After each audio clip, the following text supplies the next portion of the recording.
Hello everyone, welcome to the, so fuck. I was going to say Cosmic Taverns. Hey everybody, what do we call this again? The Lost Harbor? Yeah.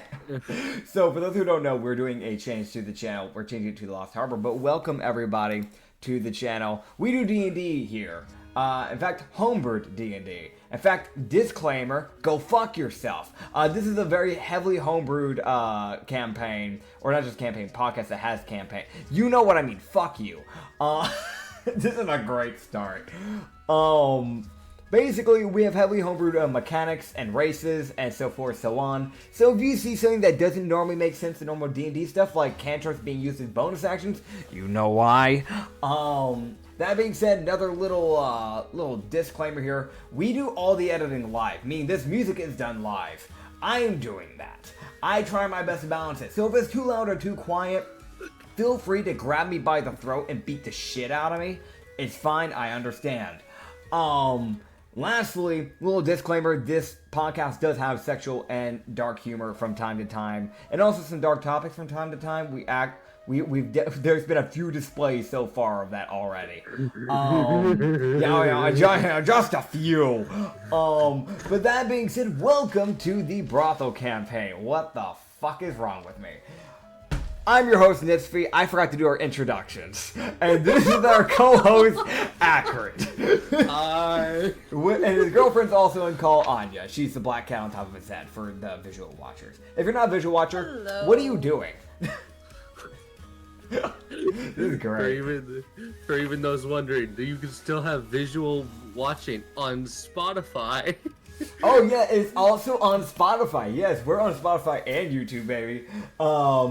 I need to get the episode. I gotta just mass upload onto there because I kind of forgot to get these things. Oh, listen, man, I'm trying. Okay, I got a lot of shit going on.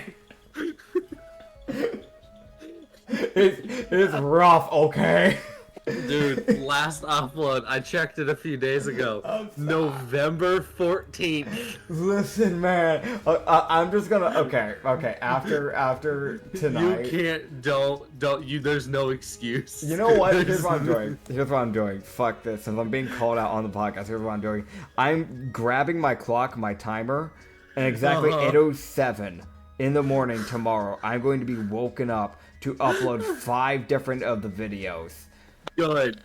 Fucking I'll schedule them. They will come out one after the other.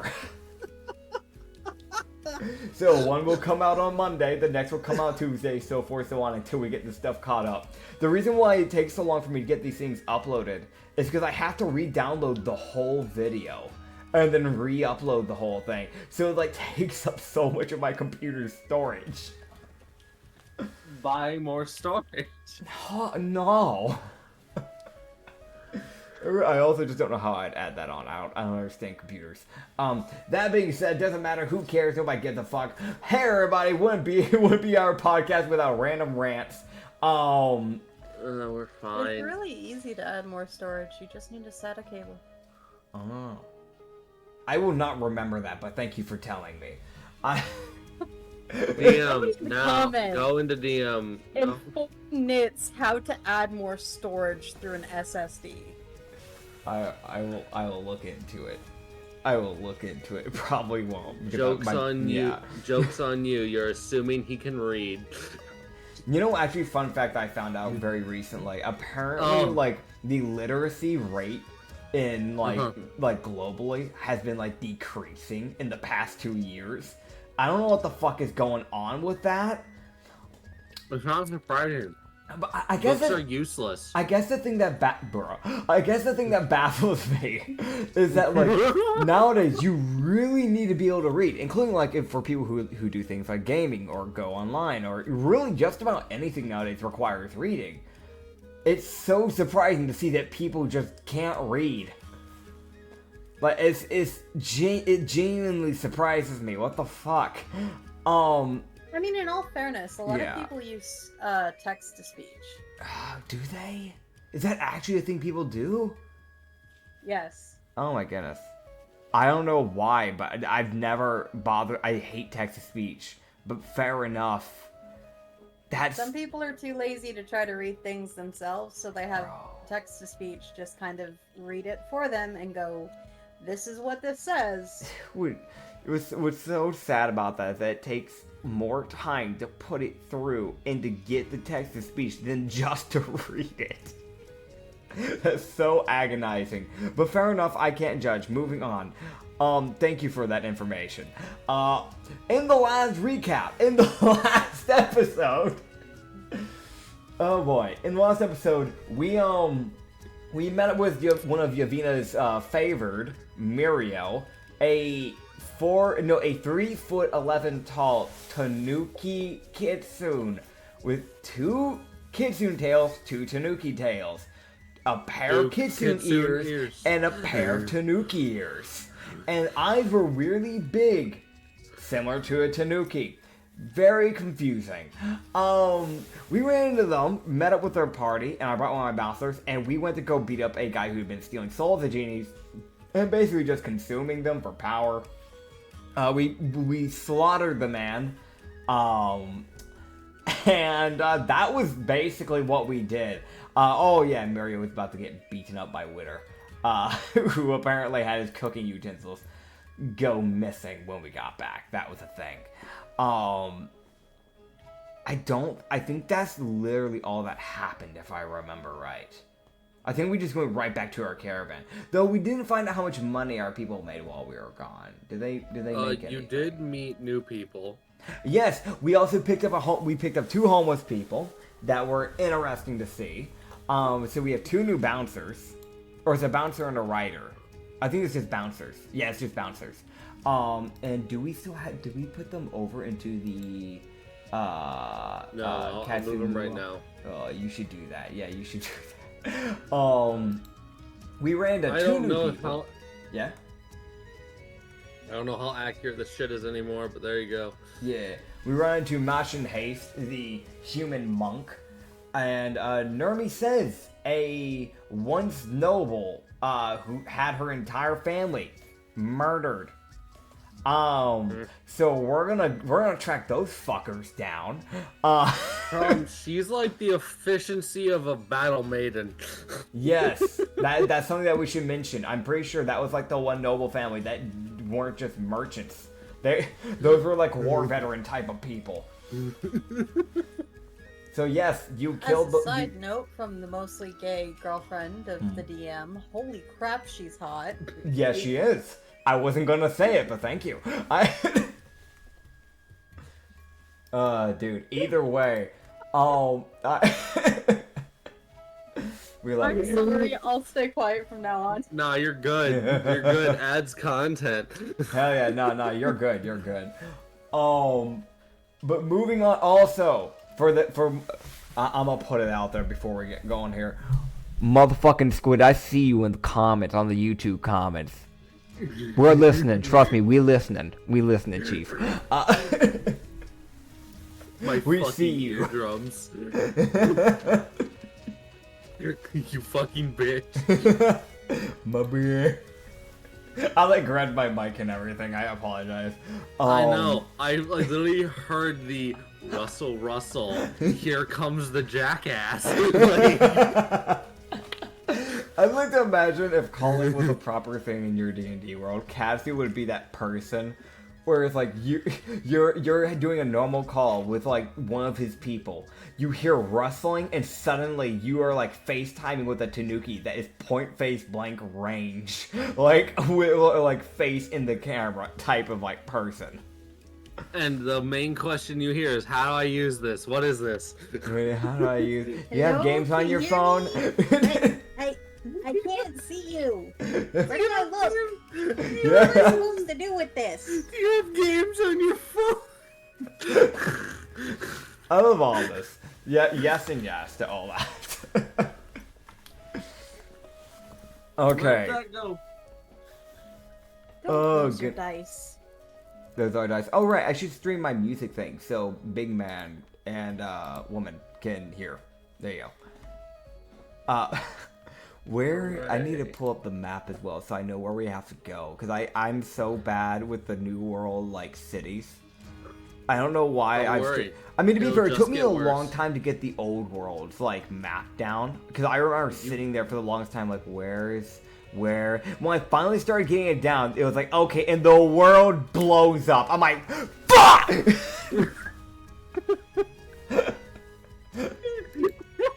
Like, I finally was getting it down. Like, I knew a few of the cities. I was so proud of myself. And like, I knew that there was a place called Ashbourne and Pastel. And I was like, oh, hell yeah, it blows up. What the hell? Suffer.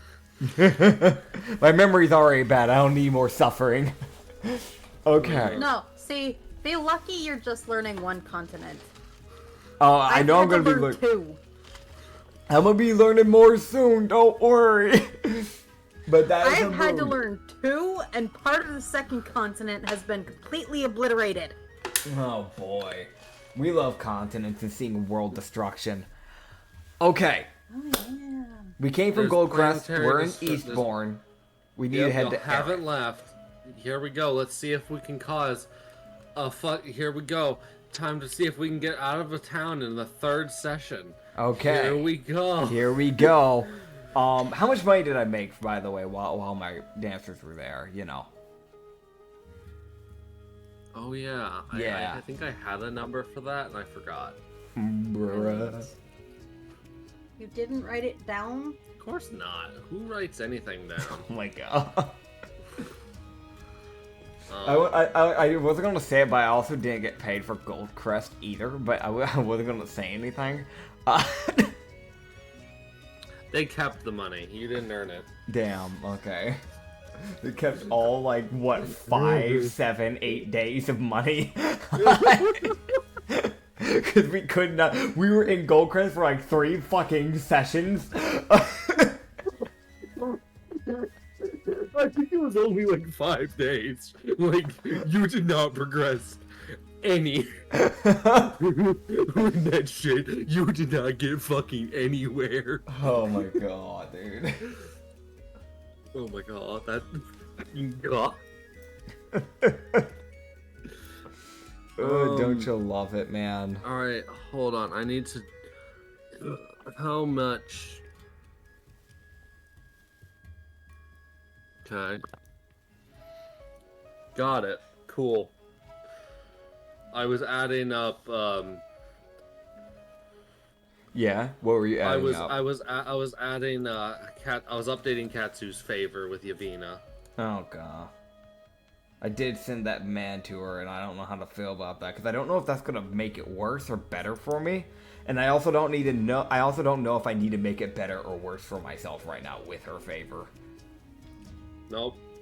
My favorite thing is actually getting like a proper response for shit that I do, and they're adding this fucking favor system. Mm-hmm. Oh boy. Yeah. I'm trying. Definitely made things interesting. I'm trying to avoid becoming favored by a goddess, but also I don't want to get on the bad side either. It's a really fucking hard scale to mess around with when you don't know what the actual favoring scale looks like. Trust me, it's fucking convoluted. It's a nightmare. I've seen a glimpse, and I wish I didn't. Sounds about right. I'm fucking trying, okay? Okay. Let that sink in. He runs most of these ideas by me.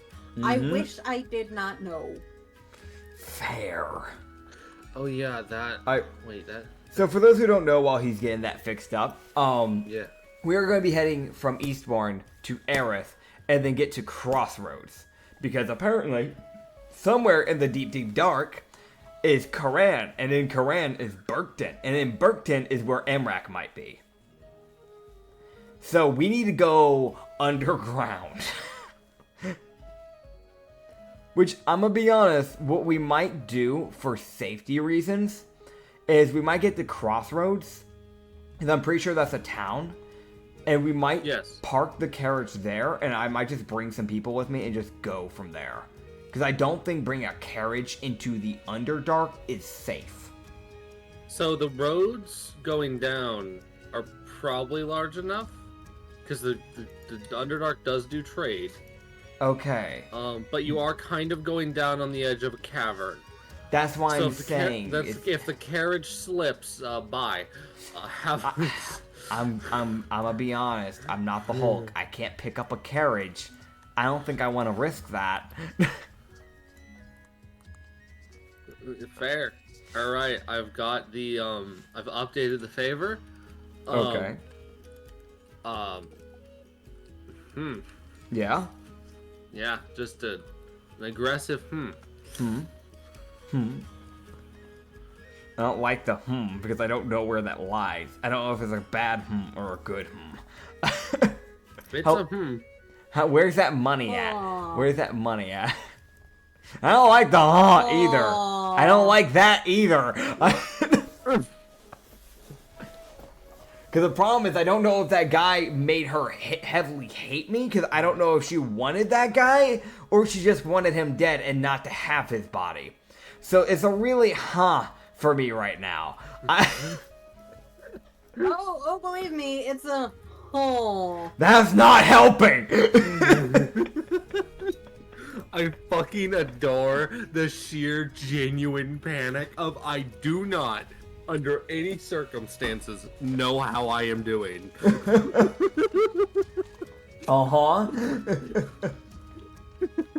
You are doing Away.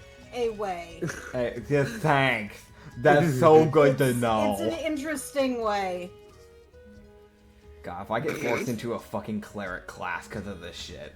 What do you mean? Because clerics are normally the ones that follow deities. Now you're a warlock now.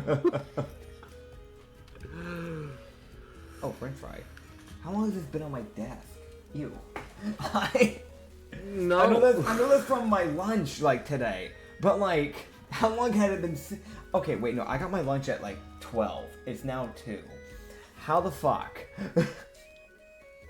Good job, Why man. did you have a french fry sitting on your desk? It's like a small portion Okay, of the anyways, progression with D&D. We have gotten very sidetracked. They've sat through 20 minutes of fucking non-D&D. Close. 17 minutes and 26 seconds and counting.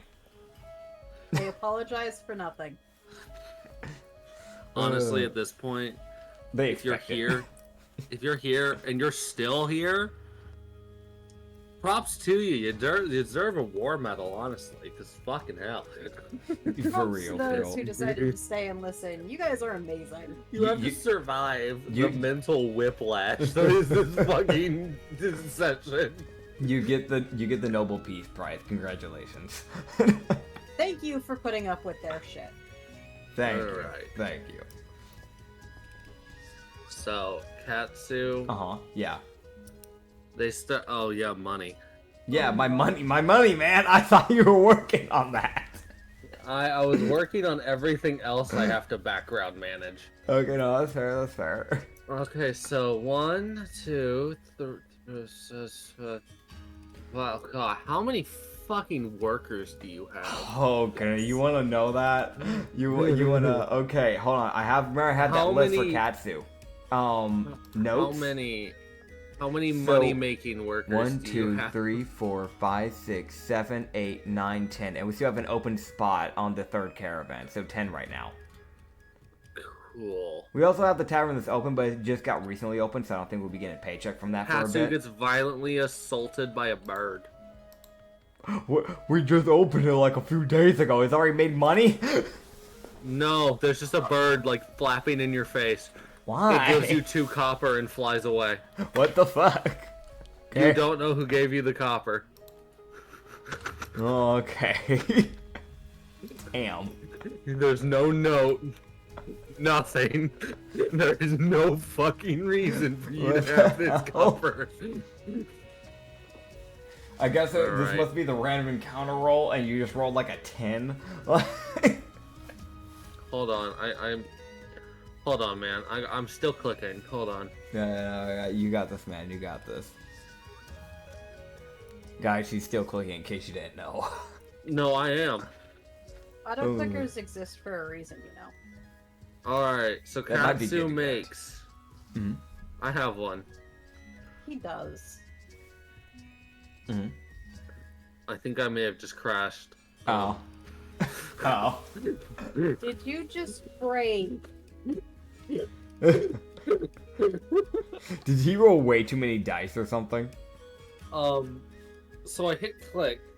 The button is still highlighted. Yeah. And no dice have been rolled. That I clicked like 15, 20 seconds ago. Huh. Do you need me to roll it for you, man? No, it's rolling. Okay. Oh, there's the, Oh, there we go. there's the sound effect in my ears. Uh-huh. I'm deaf. That sounds about right.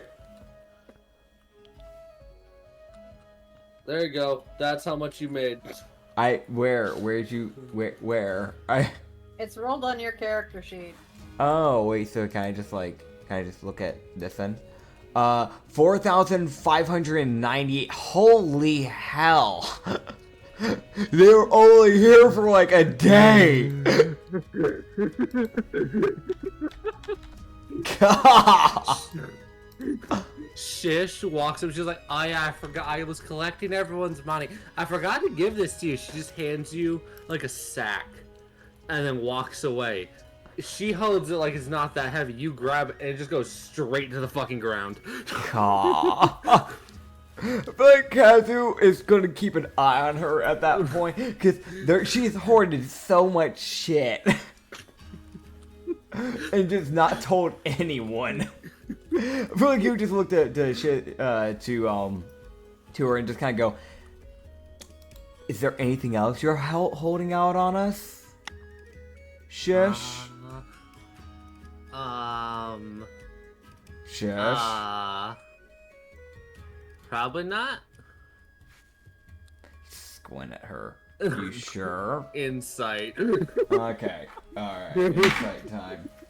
15 plus 8. 23. As far as you can tell, she's telling the truth. Okay. Probably. Gotcha. You just looked It's at her. one of those, like, because it's a goblin, even if they're telling the truth, you can never be sure.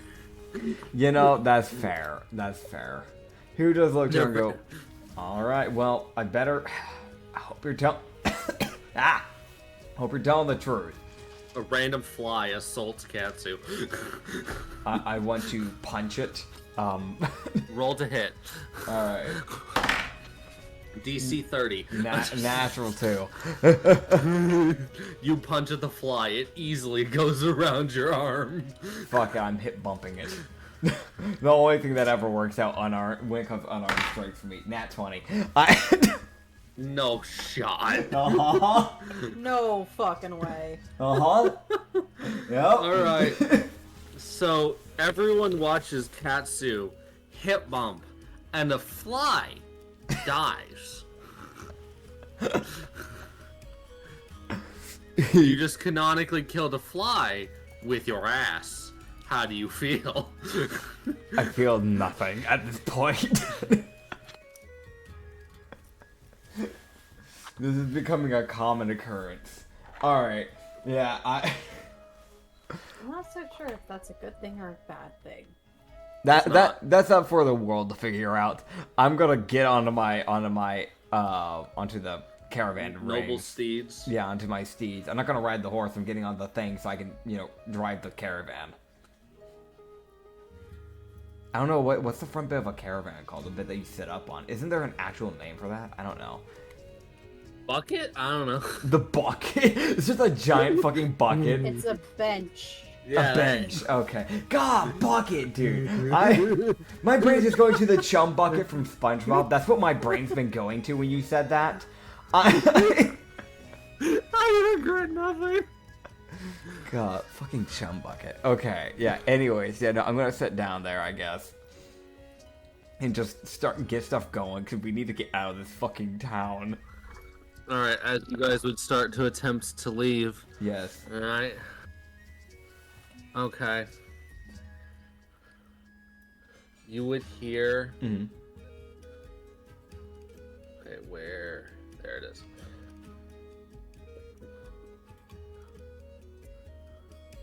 you guys would head out of town successfully.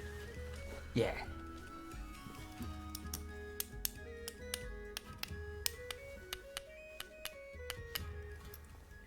Rings.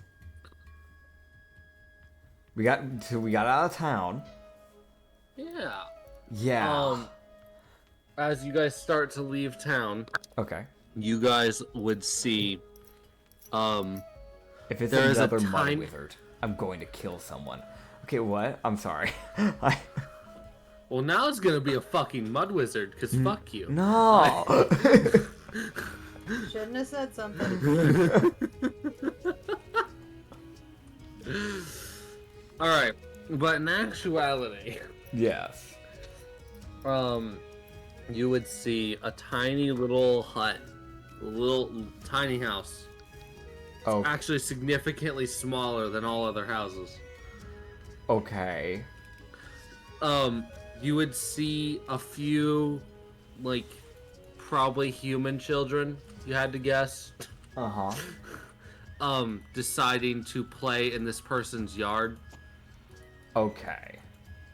You would then see a gate that is almost the size of the house on the side of the house open. Uh-huh. As you would see the front door open, as you see this little old lady walk out, and then a giant fucking raptor comes out and starts chasing the children off her fucking lawn. Huh. As you see this little old lady and her fucking dinosaur. Okay. Right, yeah, no, I'm That in the is wrong a- Discord. There it is. This is a halfling. Gotcha. Being a dinosaur, huh? Little old lady. She's get the fuck off of my lawn. Oh. Well, Like, she hasn't said a damn word, but those children are getting the fuck off her lawn. so we're looking at like this big old orange raptor. It's probably like twice the size of her. And it's got a few scars, I should mention. It's like a scar like up on its mouth, kind of going down vertically. As well as she did give it a bandana. She did lightly accessorize this thing. She did give it a bandana around its neck. So it's kind of like And a it has bronzish little armor brown. on its arms. Yeah, it has like a little, like, you know, like what would technically be bracers. She put that like on like near the hand area, and then she put like little, probably was essentially like armor like for like feet. Technically, she can't put boots on it, but like she tried to armor up the feet a bit. So if you hit from directly atop, you have to get through pure iron to hit the feet. So she has lightly armored up this raptor. The actual halfling has this like pinkish white hair that's pretty long. She's put it up into like, not a ponytail. Fuck, what's the two-tail one? Pigtails. Pigtail, and like basically a form of pigtails, but because it's so bushy, it kind of just pushes out a bit more than what they normally would. Because even with it being in that, it's still going down quite a bit. She's wearing a white wizard hat, and then a white robe that is being dragged on the floor because it's way too big for her. And a little yellow bow in the middle of it, with a white dress. She's holding a underneath the yellow robe. lantern. Yeah, and a yellow lantern with a brown leather satchel going across her chest. Yes. Yeah, oh, and glasses. There are circle glasses with yellow eyes. That should be mentioned. I should mention, you guys do see the raptor never really opens his mouth or like undoes his claws or anything that would actually indicate a threat to the children. Yeah. It's more of just a fucking go away. Fair. It's like, from what you can tell, there's like different plants on the on her lawn that kind of like in the front of the garden area. Yeah. That the children probably shouldn't be fucking with. Gotcha. So it's one of those, like, she's like, I'm going to, for your own safety, scare you half to death. Get the fuck off my lawn before I turn you into a squirrel. Fair enough. So she, like, scares off the children, sits there like, yes, I am now content with my life, looks over at Katsu and waves, and then walks back into her tiny hut. Gotcha. he would just wave back, just kind of more confused than anything. You see the raptor look at the group, and you see the horses kind of do this thing of like, man, I'd love to run, but I can't. Just fuck that. And fuck all of that. Fuck everything about that. Because from what you can, like, looking at it, it doesn't look aggressive. It just seems like it's a tamed fucking dinosaur. But it's still fucking intimidating because it's about 7 feet tall. That's fair. Yeah, I mean, I don't think I'm gonna do anything over there because I don't really know what that's all about. But that's fair enough. Yeah, that's just an event you saw. Great. It's a thing. It's one of those like you can choose to follow this up or ignore it. I mean, it's one of those things where we're just trying to get out of town. Like we're really. This is on the edge of town. Gotcha. Yeah, I was wondering if they'd Children, even allow which something way do like that in the town. They will now. You try to stop the little old lady. And her fucking pet dinosaur. Mm-hmm. Meanwhile, Goldcrust raptors violently assaulting guards. That did happen. Also. But yeah, Raptor then wanders back into the tiny hut. That's that fair. is like smaller than it. So the thing kind of has to like duck its head into the building. Is it like a business, or is it just like a house? It's like think like you're like a kind of like halfling hut of like a dome of a building. Yeah. But the reason why I ask is it more like there's like a sign advertising, or is it literally just a house? So it seems like it's probably like it doubles as like a potion shop as well as her home. Oh, okay. So she's like an herbalist witch, something. Gotcha. So there's like I was like, there is a sign. It's probably a potion shop considering all the herbs. Probably. But also valid, she doesn't want a random child walking up to like the heavily toxic shroom. Fair. That's like sitting under a rock. Now, fair. I don't think I need any potions, so I think I'm good, but that's fair enough. Yeah, there you go. It's a fucking encounter. She exists. She does I finally got exist. to use that fucking image. Oh boy, yeah, we're just gonna keep on speeding by. Neat. Did you lose your dice? Did he lose Possibly. his... Oh god. You know, the amount of times that has been said on this podcast is absurd. I need a clicker at this point. You need something, man. Thanks, Anya.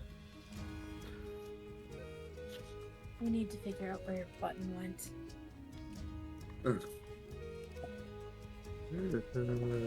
Anyways. Yeah. He has a button. It just says I lost my dice. Himself saying, "I lost my dice." Great, dude. We need that. We do have someone, Squid, in the comments who just like keep track of how many times Katsu strutted within an episode.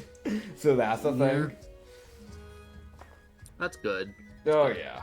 We like that counter. Oh, Squid, I should mention, because I saw you in the comments, and I forgot to reply to this, and fuck it, we ball. I might as well, because we're on the topic. Katsu did strut the last session, if I remember right, like one time. But I don't think anything came of it, if I remember right. Probably not. Because I'm pretty sure he did it in Yavina's domain, if I remember right. Yeah, last 2 times you strutted around Yavina. Yeah. Which is, like, funny and all, but, she physically cannot be affected by that. Yeah. Oh, boy. But yes. Yeah. You guys would finally get out of town. You guys would progress. First day of travel is fine. Okay.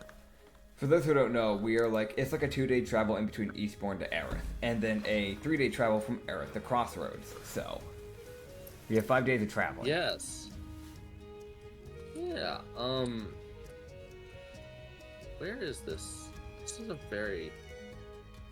Huh. Yeah? Yeah, this is a... Yeah, man? Oh, fucking neat.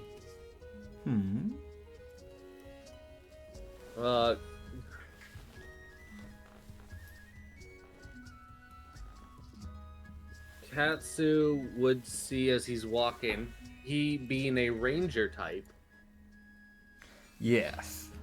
the ranging man being the he would notice in the ground as they're going, he would start to notice like paw prints Okay. like in the ground that do look fresher than anything he's seen. Like they're probably only a few hours old, and the thing that he notices, those paw prints aren't small. Gotcha. So pretty significant, not like chili Yeah, yeah. size, but like bigger than a person. Yeah. Okay, well... And very clearly a cat. No, I mean, we can't do too much about this because we still gotta keep going our way. Yeah. But Katsu will just have everybody on alert ahead of time. Yeah. So I don't know if that'll make a difference in perception stuff. It will. But yeah. It will. You guys will get advantages. Nice. So Katsu can roll a double advantage perception. Oh, so they're shinies. Understood.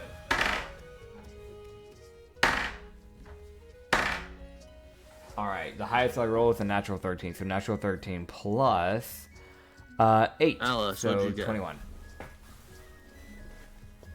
Got it. Come on, So Alice, this is what roll big. Katsu... She got a 15 She tried. plus... Oh. Alice, where the fuck's your sheet? You fucking bitch. Hey, don't talk about her like that. Come on now. She didn't do anything. She didn't do anything wrong, man. Okay. Plus 7. 22. Yay! She got one above me. Alright, well, y'all both see it equally.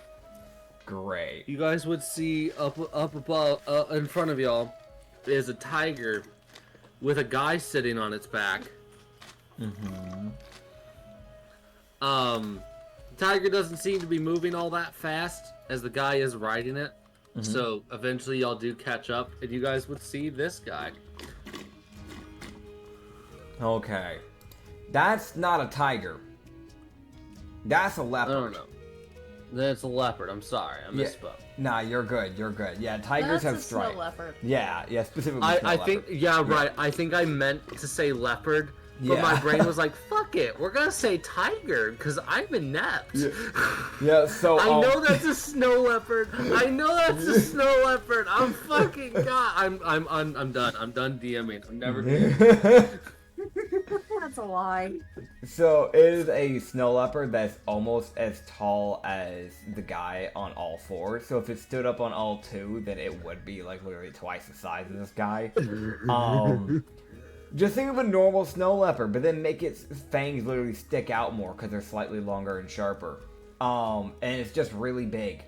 The actual guy riding him is a guy. Well, okay. Well, first of all, he's probably blind because he has a red blindfold over his eyes, black long hair that kind of goes down to like the shoulders. Pretty messy hair as well. I should mention this. So it's probably curly to it. Oh no, it definitely curls. I'm looking at that. That definitely curls. He has like a. The blind man can't do his hair. Who would have guessed? Who would have guessed, man? He has I mean, in all fairness, somebody with curly hair is going to struggle to do their hair anyway. I can attest to this. Yes. So Yeah. So can I. He has a long-sleeved gray tunic that is mostly covered. I can tell it's a long sleeve and it's gray and it's a tunic because I can see enough of it at least. But the majority is covered over by this like dark green, like a very, very dark green, almost like a brownish. It's kind of that weird in between. It is like a brown. Yeah. It is a brown. Oh, okay, it's brown. Gotcha. Think of, so like take one of those like cloaks, but give it like, okay, the best way I can think to describe this is, in a lot of those like Western movies, they always have that one guy that walks in with a sombrero, and they'll have like that little cloak with that specific type of design. Honcho? A honcho, yeah. Honcho, It kind of has that like detailed design. Yeah. Like it's shaped in more of like a normal everyday D&D cloak, but the actual like designing for like the pattern is more honcho, if that makes sense. Yeah. But the further it goes down, the more it kind of like starts to dull out into like the original like wool's color, which is more that white gray, just because it's probably seen better days. Torn up but kind of like cuffed up jeans or trousers, I guess technically. They are kind of like a darkish green. Again, look to be fading a bit. No shoes and wrappings around the ankles. And he does seem to have some type of staff that has like, I think that's a skull of a crow. That's a skull of a crow. For this guy to be out and about, this dude's pale as fuck. Is he a vampire? Is it night? No, it's not night. I don't know. Oh, he does have fingerless gloves. Black ones, by the way. That's the last thing. He is a bit tanner than he is in the image. Like, so. Okay. Gotcha. He's outside a lot, just sitting on his tiger, or on his, not the tiger. I think I wrote tiger because I fucking defaulted. Fucking snow leopard. Yeah. I'm changing that because I'm dumb. Snow leopard. Before you get it wrong. Leopard. Snow leopard. Oh, fair. There we go. I feel like if we're passing by him, I'll at least say hello. Like, it would be rude for me not to. Yeah, it's as you guys are walking, you do see the leopard kind of tilt its head back and look at y'all like, are you a fucking problem? No, okay, cool. Yeah. Like, Katsu. Because, I mean, we're coming from behind, so he probably wouldn't see it yet. So he probably would end up waving because he wouldn't know at the time. But he would just kind of wait to him and go, hello, how are you? Here's how he realizes the guy's blind. When he says hello, he sees the guy kind of tilt his head up, like the right side of his head up to kind of be more angled towards Katsu. Yeah. And kind of turns his head so his ear is actually pointed towards Katsu. Checks out.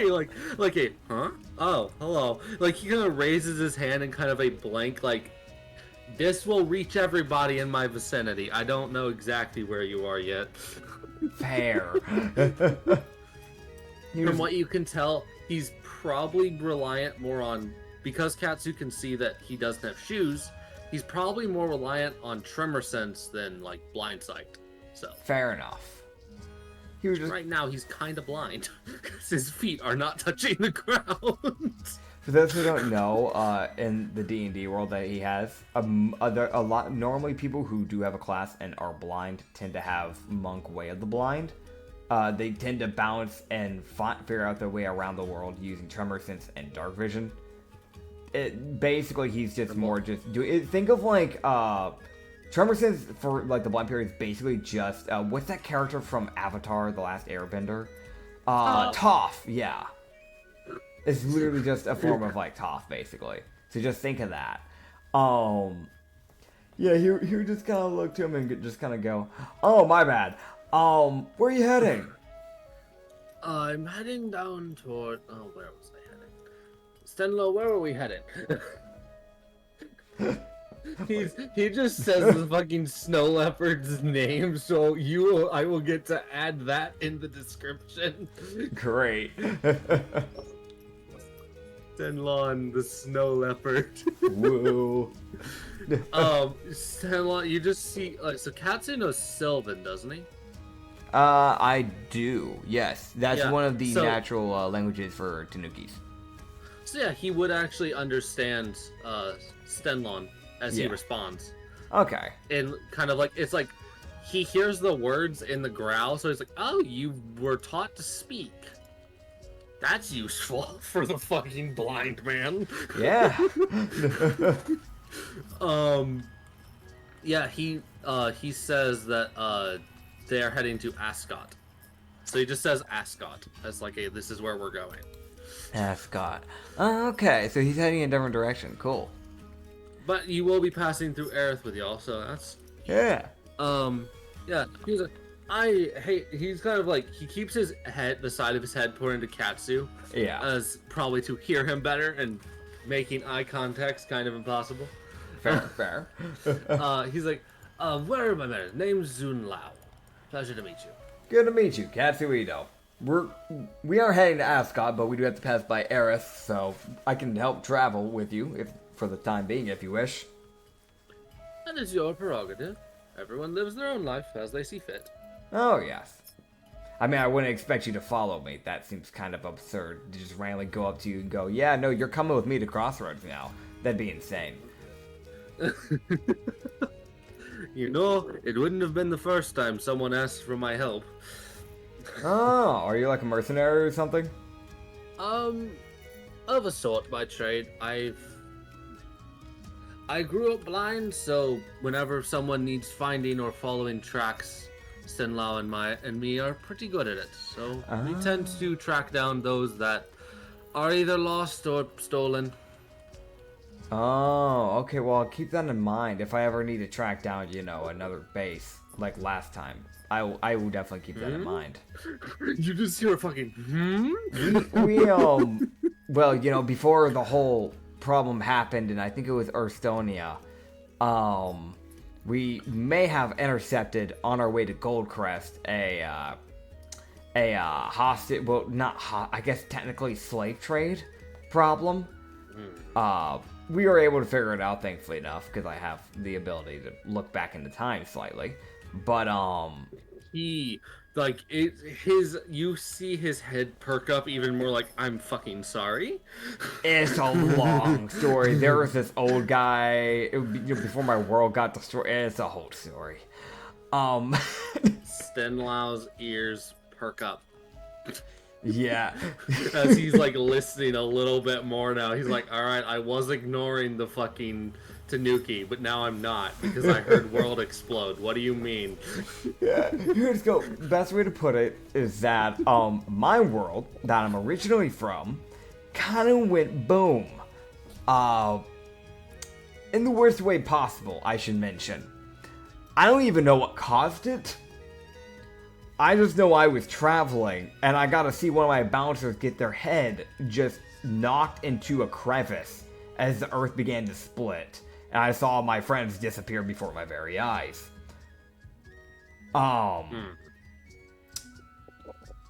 Where was I going with this?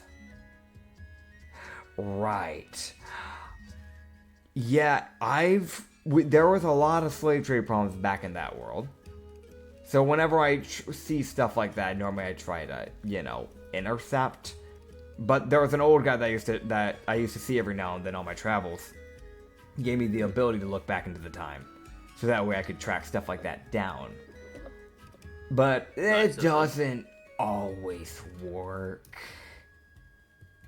Kind of one of those figure it out type things. Yeah. Because I tried using it one time, and I just ended up looking through a kid's eyes, and he was just playing with a rubber ball. And the village that I was in hadn't even been constructed yet. And that's all I saw. I saw nothing useful from that. So it's really finicky. So I guess if I ever need that, I'll keep that in mind. It might be more situational. That could be the case. It has its uses when you need it. That's true. But aren't we all kind of like that? I was planning to head to Estonia eventually to at least check in on the people there. I heard they went quiet, and I've yet to hear anything about it. Yes, I'd sent some straw hands there because of, that's where the other base was for the, the problem that I mentioned earlier. They're coming from Golden Crest to Estonia, so we went to go deal with Golden Crest while they dealt with Estonia. I haven't heard back from them. It's a little concerning, but I also know that it's happened pretty recently, so if they do plan to respond back, it might be a while. They may need time to recoup, and then to remember they need to respond to you. If things went, if they were bad, if they were there when things went bad, people tend to forget messages that need to be sent until they're not on death's door. Yeah, and I know it wouldn't be worth me driving there because it would be a bit of a travel, and by the time I get there, if something bad's already happened, they'll already be dead, and I won't be able to do anything about it. At that point, it's like showing up to a party late, like 30 minutes, like to the point where there's like 30 minutes left of the party before everybody has to go home type of late. You know what I mean? I think I've heard assessments like that, so I can't say I've ever personally involved myself with those things, but sure. Yeah. They're kind of just like sure, I don't personally know, but sure. I'll take your word for it. Yeah. Okay, no, okay, yeah. Honestly, I don't even know if parties are a thing in this world. Right, okay, what's a better way to put it? So, like, you go to the grocery store, right? And, like, you show up, and it's like 5 minutes before closing. Like, that type of beat. You feel me?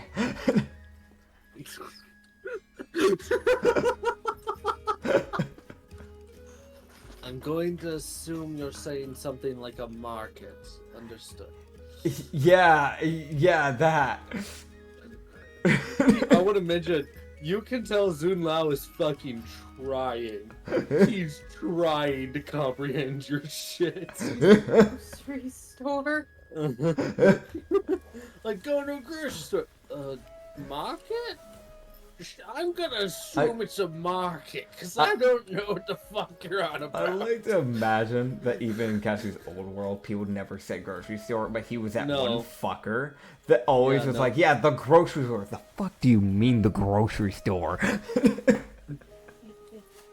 You mean the market, you dumb bitch? Little did they know Katsu was ahead of his times. But problem, he was too ahead of his times. Significantly. But yeah, I mean, he'll probably just keep some light banter up with the guy. At least there's some company for this dude, because I'm imagining he doesn't get much company besides his snow leopard. No.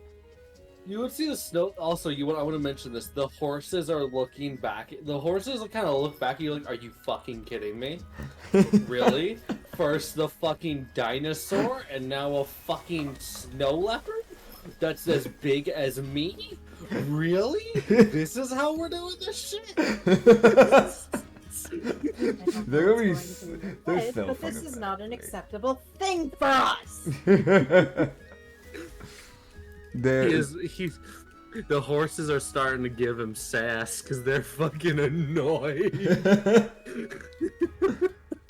Which is fair. This leopard could tear them apart. They don't need to worry. When have I ever let them get hurt? The horses haven't gotten hurt, and it won't start now. He's not actually wrong. Yeah. None of his horses have gotten injured. His people, that's a different story. But, you know, people don't count. Only the horses. But even then, like, none of the dancers have ever gotten hurt. The bouncers have been able to, like, do their job pretty damn well. Yes. We've also just been really battle strategic when things have gone to shit. So we've been able to kind of deal with that when it's gone bad. Yeah. Yeah. It's been good. Yes. Yes. Yeah, we'll just keep traveling. Is this on the first or the second day to Aerith, by the way? This is on the second day. Okay. You guys are almost there. So we won't see this guy for long then. No. You would, okay.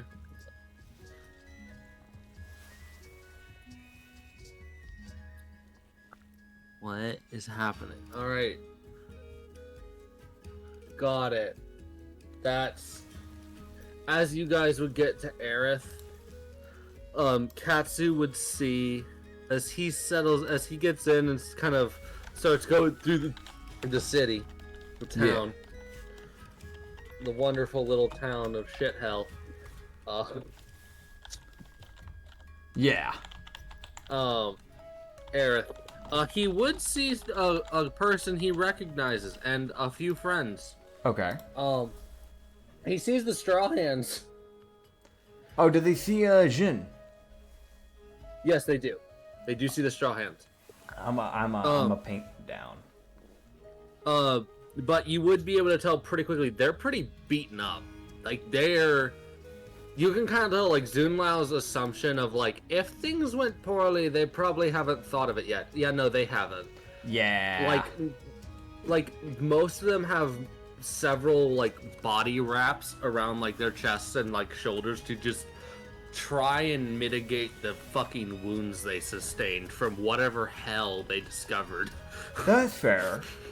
Yeah, But yeah, now Katsu does actually get to find out if he talks to them. Yeah, I'm going to drive over, I guess, and just kind of ping him down. Just kind of wave to them. Yeah, they were, from what you can tell, they were probably just about to head out of town. Yeah. Like, it's the most, like, holy shit high. You just looked at and go, Jin, what happened? Katsu, Right, I needed to send you a letter. Fucking God. Nah, you're good, you're good. Arstonia, the problem is handled. I can promise you that. Okay. As is everyone else. Okay. As far as I can tell you, there isn't a soul alive there. Ah. Well, I mean, I'm glad you got the mission handled. I know some other stuff also happened at Erstonia. Did you get caught up in that? We were able to side with the people winning. Okay. Vaguely, we presented ourselves as not a threat, and we were let to live. That's good. Basically, from what I pieced together, anyone who raised a blade against them was struck down in a matter of seconds. Oh. That's a bit concerning. So... there were 4 men, as he would describe, 4 people. Okay. He would describe a man who wore a blue overcoat and had a rim, like a flat hat on his head, who was covered in, was basically covered in full armor and had a ton of weapons. Okay. Who was leading this attack against this place. Yeah. Standing nearby was a samurai with a glowing blade who seemed to be more of a tiefling in like full, like almost iron samurai gear. Okay. They had a guy there was another man who was almost moving fast enough to look like he's teleporting and just punching people and knocking them out before they had a chance to do anything. Great. And then a gnoll who was striking people down in a single slash. Love that. The gnoll did seem to probably be not a full gnoll, which slightly confused the Straw Hands, but the gnoll is the one that dealt with them, and he basically told them to stay out of the way, and they wouldn't have a problem. Fair enough. But he basically tells them that luckily enough, the people that they were sent after decided to try and fight these people. So they kind of just got to fight side by side the gnoll and absolutely decimate the fucking people. Great. However, by them joining sides with the people, yeah, the townsfolk then started targeting them as well. Which is where all their damage came in, as he's basically never there's only one person he can really think of that has a similar fighting ability to those 4 people he saw, and that's his captain, the guy who leads the entirety of the Straw Hands. That's the only person he can really compare them to. Gotcha. And their ability to fight. But they seemed pretty hell-bent on just conquering the country. From the way he heard from them, their bait and were like, no, this whole country will kneel to us. Lovely. This is not an option. A non-optional conquering. They started in the middle of the country just to say you can't beat us. Just peachy. That's Yes. just lovely. Yeah. The Straw Hands are then promptly say, and if you don't mind, we're going home. That is completely fair. Just We're safe getting travels. out of here. Yes, to you as well. And I would Thank you. recommend getting out of Zebek as quickly as possible. I plan to. Is Zun Lao still near us? Yes. You kind of looked at Zun Lao and just kind of go, that, you should probably take that as a heat of advice as well. I don't know where they're going to be heading. I think I will head back to... I think I will exist closer to the capital then, if this is how things are going. Fair enough. Just stay safe. Best I can say for I will that. attempt. He goes, come now, Stenlau, we need to go back. Time to double back. You just see the leopard kind of give us like a god fucking damn it, fine. Like, it like kind of has a scowl of like, really? We just got here and now I get to fucking walk back? I'm fucking taking a nap. Kiss my ass. Oh boy. Fucking walk yourself, blind man. I'm fucking done. Taking a break. Like, God. the leopard just kind of lays down. He goes, after a rest. Fucking, the leopard ain't starting that walk yet. You can't fucking make him. Is fair. Dude, Aw. the leopard was like, it's like, they get into town. Yep. Going back, the leopard. Really? Really? No. God, I love that dude. Just doesn't want to. You can't fucking make it. It's not having your shit today, Izun. I hate to tell you, man. From what you can tell, this is the most, like, he probably expected that. Because these two seem pretty much, like, they seem pretty close, so, yeah. Fair. He just kind of, you see him just kind of lean back while laying on, Stenlon, because he just sits on him, just freely. Yeah. So Stenlon can move as freely as he needs without, like, the constraints of, like, a saddle or something. That's fair. Because, you know, end of the day, it's a leopard. It needs to be able to move. Yeah, it checks out. Yeah, so he does encourage Stenlon to at least get to a fucking tavern or something so that they're not in the middle of the road or wherever they are. He does add or wherever we are. I can't tell where the walls are. He just needs to step down for a bit, he'll see. Yeah, you see him like kind of place his foot down, just sit there for a moment. He goes, "Ah, right, got it. We're in the middle of everything. Lovely." And just puts his foot back up onto the fucking leopard and just exists. Fair. Eventually, Stenlon is like, "Fine." Gets up, and you just see him just walk towards the nearest tavern as a beeline. And he will probably shoulder check anyone who gets in his way. Fair. There was like this one Harrington that's just like trying to mind his own business. He's got like a basket full of cabbages that he's gonna go sell at the supermarket. He just gets fucking trampled. Let me see. Does anyone get trampled? Okay. What's your race?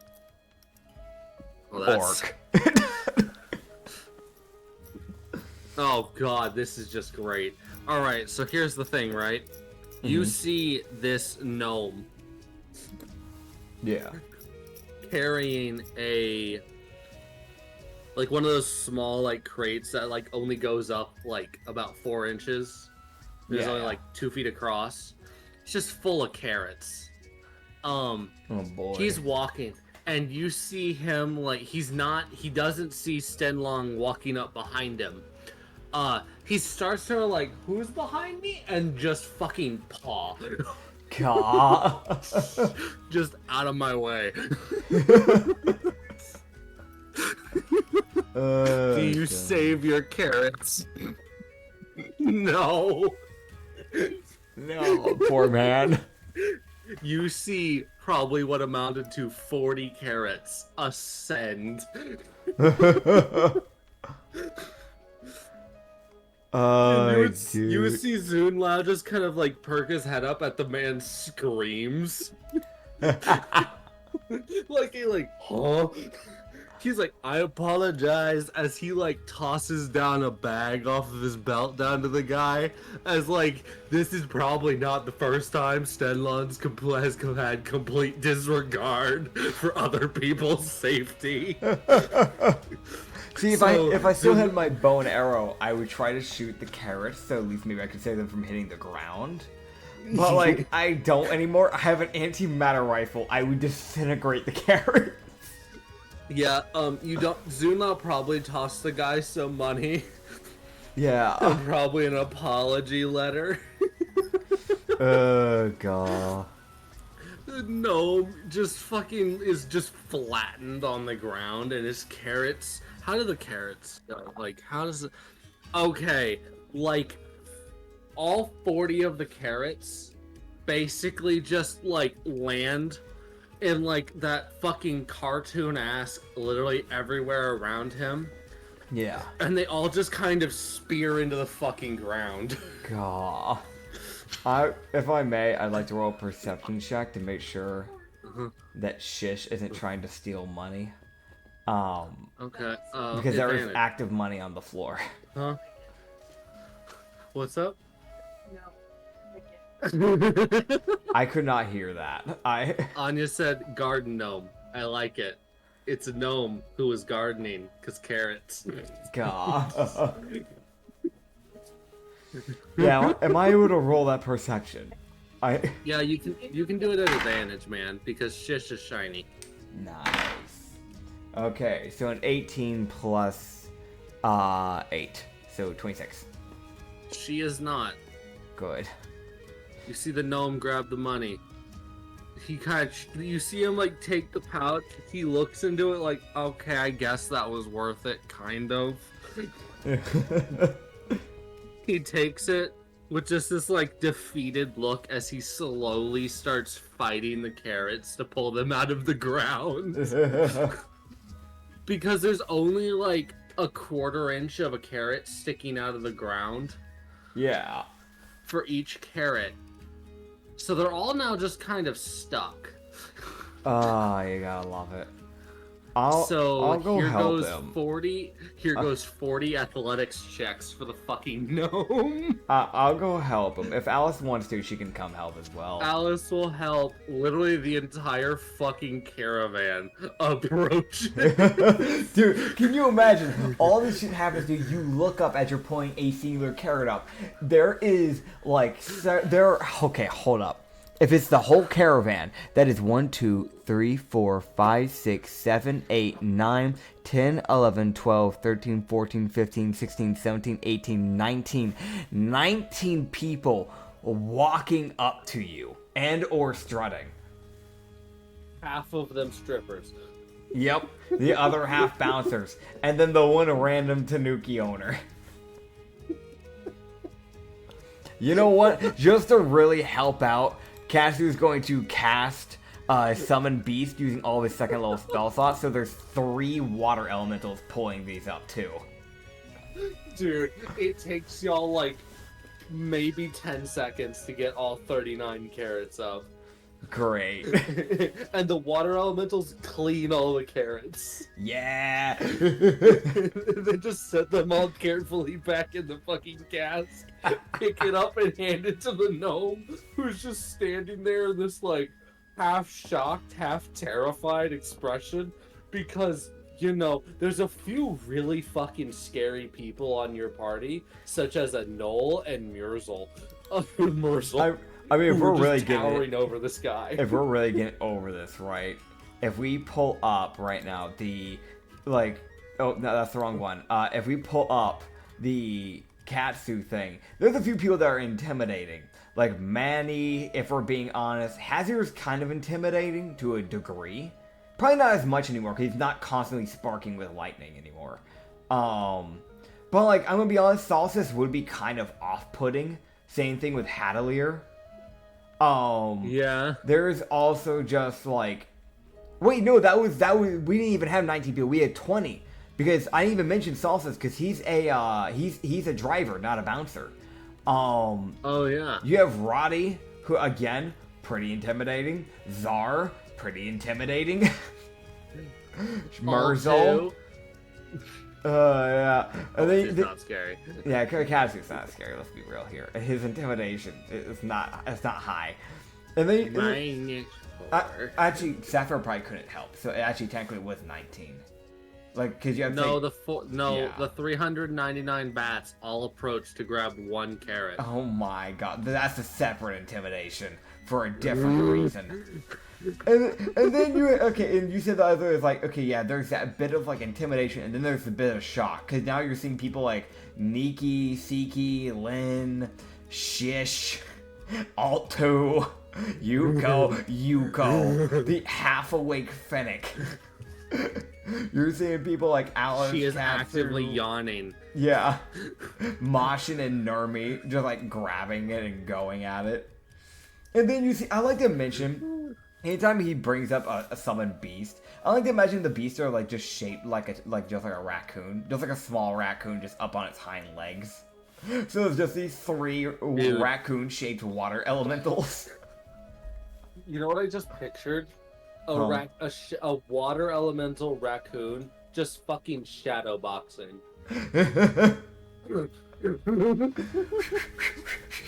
Just up on his hind legs, like, I'll fucking kick your ass, come here. He's the most, like, way too confident for the little shit that he is. I love it. Absolutely love that. Oh, goodness. Okay, getting back on track, we're just gonna help him clean up the carrots and then hand it to him. Katsu just kind of looks at the guy and just go, apologies, the man can't see, so he's trying. It's fine. Thank you. He looks at the bats swarming above him. You just go, well, if you ever need, to relax and wind down, feel free to look around for the Red Lining Taverns. Okay. You take care of yourself. You just kind of pats him on the back and just kind of starts walking back to the caravan. Yeah, the fucking army follows. Nice. I want to mention, for everyone else who's looking, for all the people looking at this, Yeah. all they see is this fucking dude, like this now, like, befuddled and just confused gnome who's just been given a sales pitch on a tavern. Yeah. While also having all the help he could have ever wanted. Yep. Or needed for something of picking up carrots. I'd like to imagine. Also, I want to just like paint this imagery into people's heads here. He got all that help. He looks up. There's a horde of mixture of terrifying and or pretty people, and then he is face to face with a Tanuki that has like the biggest like smile grin, like just on his face. And it's definitely one of those things where it's like, okay, you get the pat on the back, the smile, you swish the hair back as you turn around, he struts away, and then you have the army just following.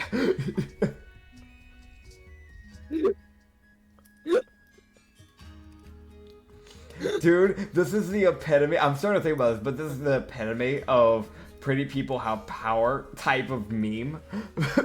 This is the epitome of that. I know that's such an old fucking meme, but just the whole like, pretty people get everything. Pretty people get all the power. What do you mean? Well, look at Katsu. Man has a little mini army walking behind him.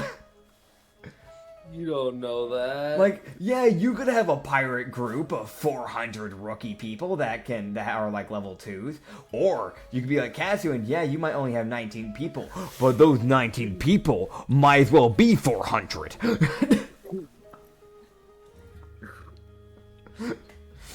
Well, you have 400. You have over 400 people if you count each bat individually.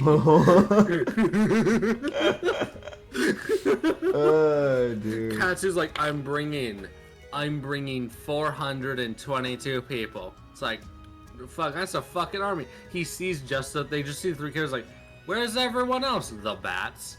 What do you mean? It's just look up. What do you mean? Oh my god! It's like a dark cloud. Like there are sudden shadows starting to like fall over the enemy group. It's like, what do you mean? Look! Oh, wanna surrender? Yeah.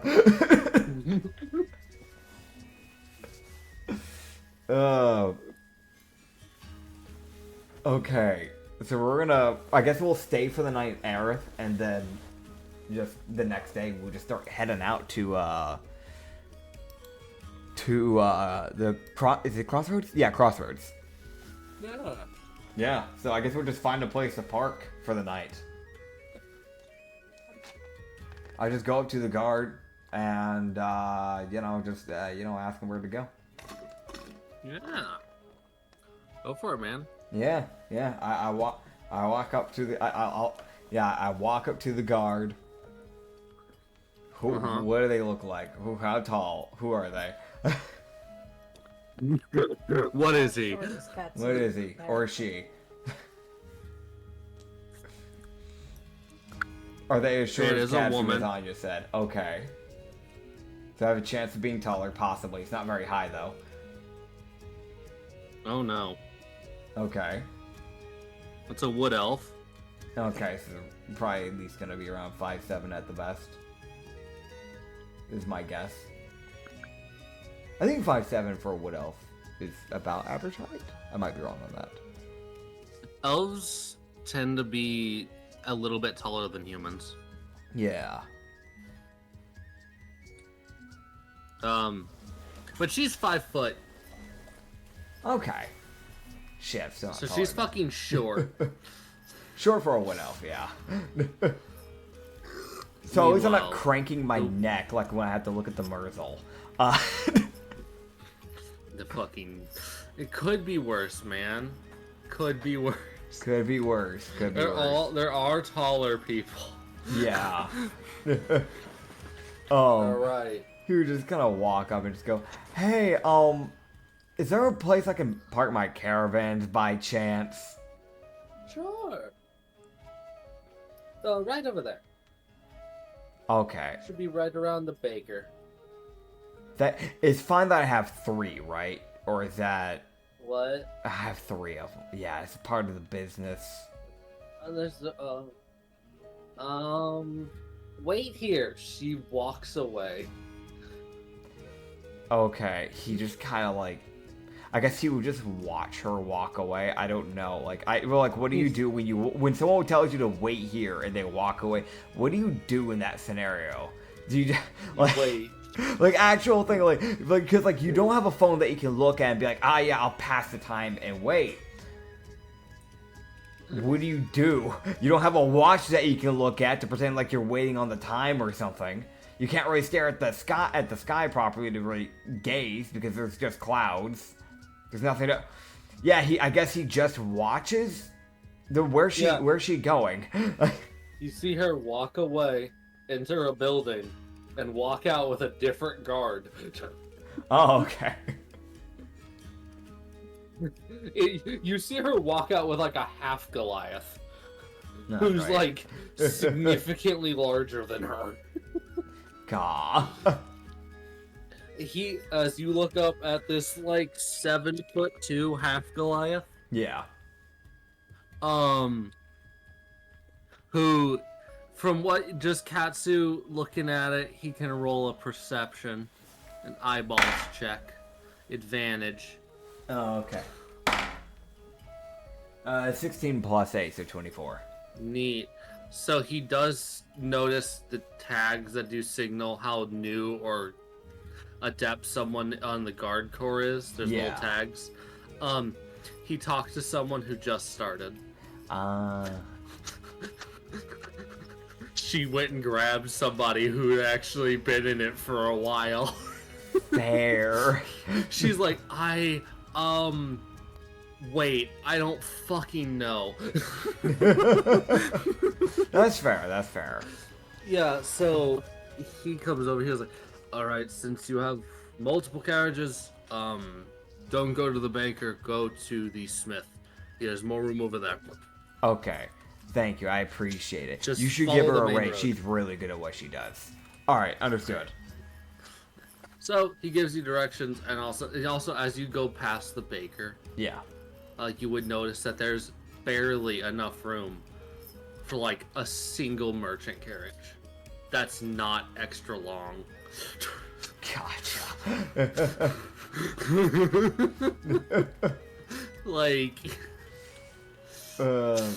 yeah, no, we wouldn't fit in the baker's area because not only is ours like, not only do we have 3 of them, but ours aren't even like the normal size caravans. Like we have 4 rooms in each caravan. No, the first one has 3 rooms and the other 2 have like 4. So no, it really would not fit that well.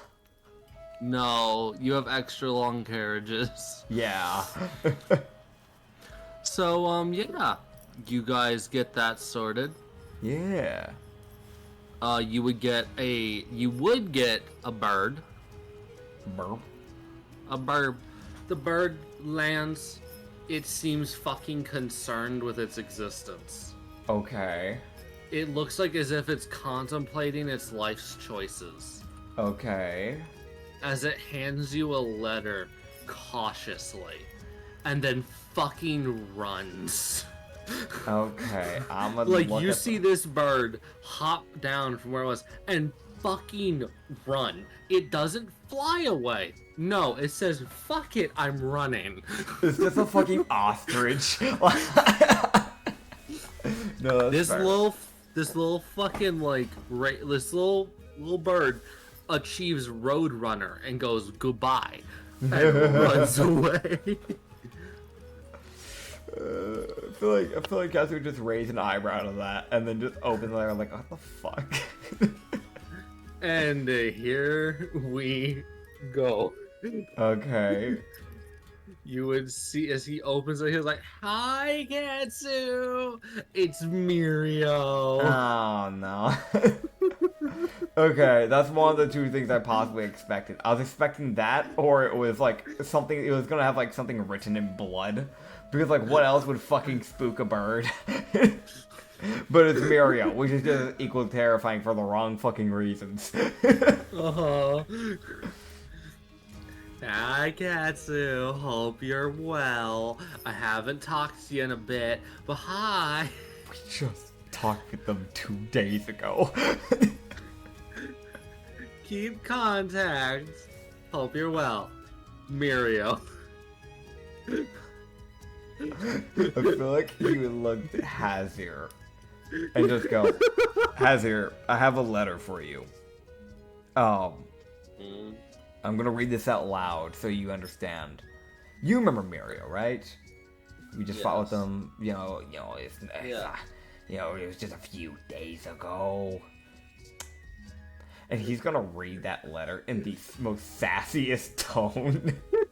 I want to mention that he starts and you see an eyebrow start to raise. Yeah, just the most like, hey, Katsu. So yeah. And his eyebrow just keeps going up for the majority of the fucking talking. We haven't talked in a few days, so I figured I should contact you. Keep contact. Hope you're well. And Katsu just looks back up at him. You just hear a, what? We saw him we saw her 2 days ago. What kind of worms have you opened? I didn't want to open them to begin with. I love the fucking offended ass. I don't want to. Don't pin this on me. It's not my fault. Yeah. He's just gonna look to him and just go, well, be ready for whatever the fuck I've just opened up. Because I don't know what they... If this is the type of person that I'm going to be dealing with, we might be getting a lot more of this. Oh boy. That's lovely. Aren't you excited? I'm just thrilled. He says that with the biggest, like, quote-unquote smile, but it is that very forced smile. I'm so happy, Hazir. I've never been happier. X down. Fucking X. 2 down. God. I fucking love Mirio for being a pain in the ass. Oh, you just go, well, fuck it. You know what? If I'm gonna deal with this, I'm gonna give them the same hell back. Do you have a pen on you, Hazir? Alice goes, I do. Alice! Can I have the pen, please? No. Oh. Oh, okay. Okay, here you go. Oh, thank you. But it was the most like she said no, and she just gotta watch this man go into a mode of, okay, well, what do I do now? I was told no. There was a genuine loss of words for that man. But what do you mean? You're just gonna tell me that and then not give it to me? I've seen someone do that. It's fucking infuriating. It's the most like, well, damn, okay. Fuck. Yes. You dick. Yeah, you're just like and go, thank you. Okay. Alice, no, you're probably better with words, maybe. Right. Okay. A demonic bat assaults Katsu's face. Ah! Get off me! Get off! Get off! The bat sits on his head. Oh my god. You just go, okay, And then thank you. puts the letter down in front of his eyes. Why is there not... Is this the same letter? What are you giving No, me? it's a different letter. Oh my goodness. Okay. What is this, buddy? Just take it. What is the letter? Okay. Okay, so what you would see as he looks at the bat and he notices that it's a lot more like infernal looking. Okay. So it's an actual like infernal bat more than a like vampiric bat. Okay. As he looks at the writing Uh-huh. and he looks at who sent it. Who sent it? And his heart fucking explodes. Who sent it? As he got a letter from Lulu, Meja, and ML. No! Oh, I was hoping they wouldn't find the fucking letter. I was hoping someone would shoot the fucking messenger bird. Oh, fuck. Okay. What does it say? Also, I should mention the writing is like layered. Uh-huh. They've managed to all three of them write. So the writing is like layered. So it's fucking confusing to look at. So it you're... looks 3D, but it's 2D. So you're telling me basically one of them wrote the words down, and then someone wrote over it, and then someone wrote over that. Is what I'm getting the gist of. Or that's just how they write. Oh my god. Okay. Oh my god. So he can hear the echoing voices in his head as he looks at this. Great. I love that. Dude, it's like one of those Discord messages where you type it and then it like sends anyone who has that like setting turned on, like you can hear the voice message as long as you have the server open. Yeah. It's like one of those where it just as soon as he opens it, it starts playing out the voices. It's like, how the fuck? What the hell? Yeah, so what he reads is even more concerning. Oh no. So this is like, oh hey Katsu, good to hear from you. Glad to know you're alive. We'll find you. We're currently There's definitely that, like, he sees that bit and that is the noise he fucking makes. We're currently in Venzor at time of writing, and we will be able to track this letter, and we are on our way. Fuck, they can track it. He looks up to Alice in the most concerned expression. And he just looks at her and goes, "We're being tracked. We're being hunted down. I'm gonna die." Venzor at time of writing. Venzor. Okay, so that's in Sekiro. Yep, they are approaching your location. No, he looks back to Hazir and goes, "Hazir, the triplets are coming back." And what's worse, when they send this to me, they were in Venzor. They're faster than what I can run. And I should mention, I don't know how many days ago this was, and we're heading in the direction of where they're coming from. Bye. And they can track the letter. Delete the letter. Should I burn it? But if I burn it and they still find us, then we might be in some actual shit. What do I do? We suffer. I don't know. I'll figure it out as it goes on. It's fine. This is fine. Alright, so I get to reactivate the sisters. They're back. Yay. Oh god. They got your letter and they just now responded. Oh man. If you hadn't told them, they wouldn't have known. God. I wasn't gonna. And then it was like, impulse check, roll a d20. Because you had me roll that. And I was like, well, fuck. Because you said you sent it, and then you're like, wait, no, and I'm like, no, that's not how letters work. That's not how this fucking works. The messenger birds do not give a fuck. The bird wouldn't let the fuck go. Going. Motherfuckers dragged me out of a window and got me stuck, and then beat the shit out of me. That is the equivalency of a school bully.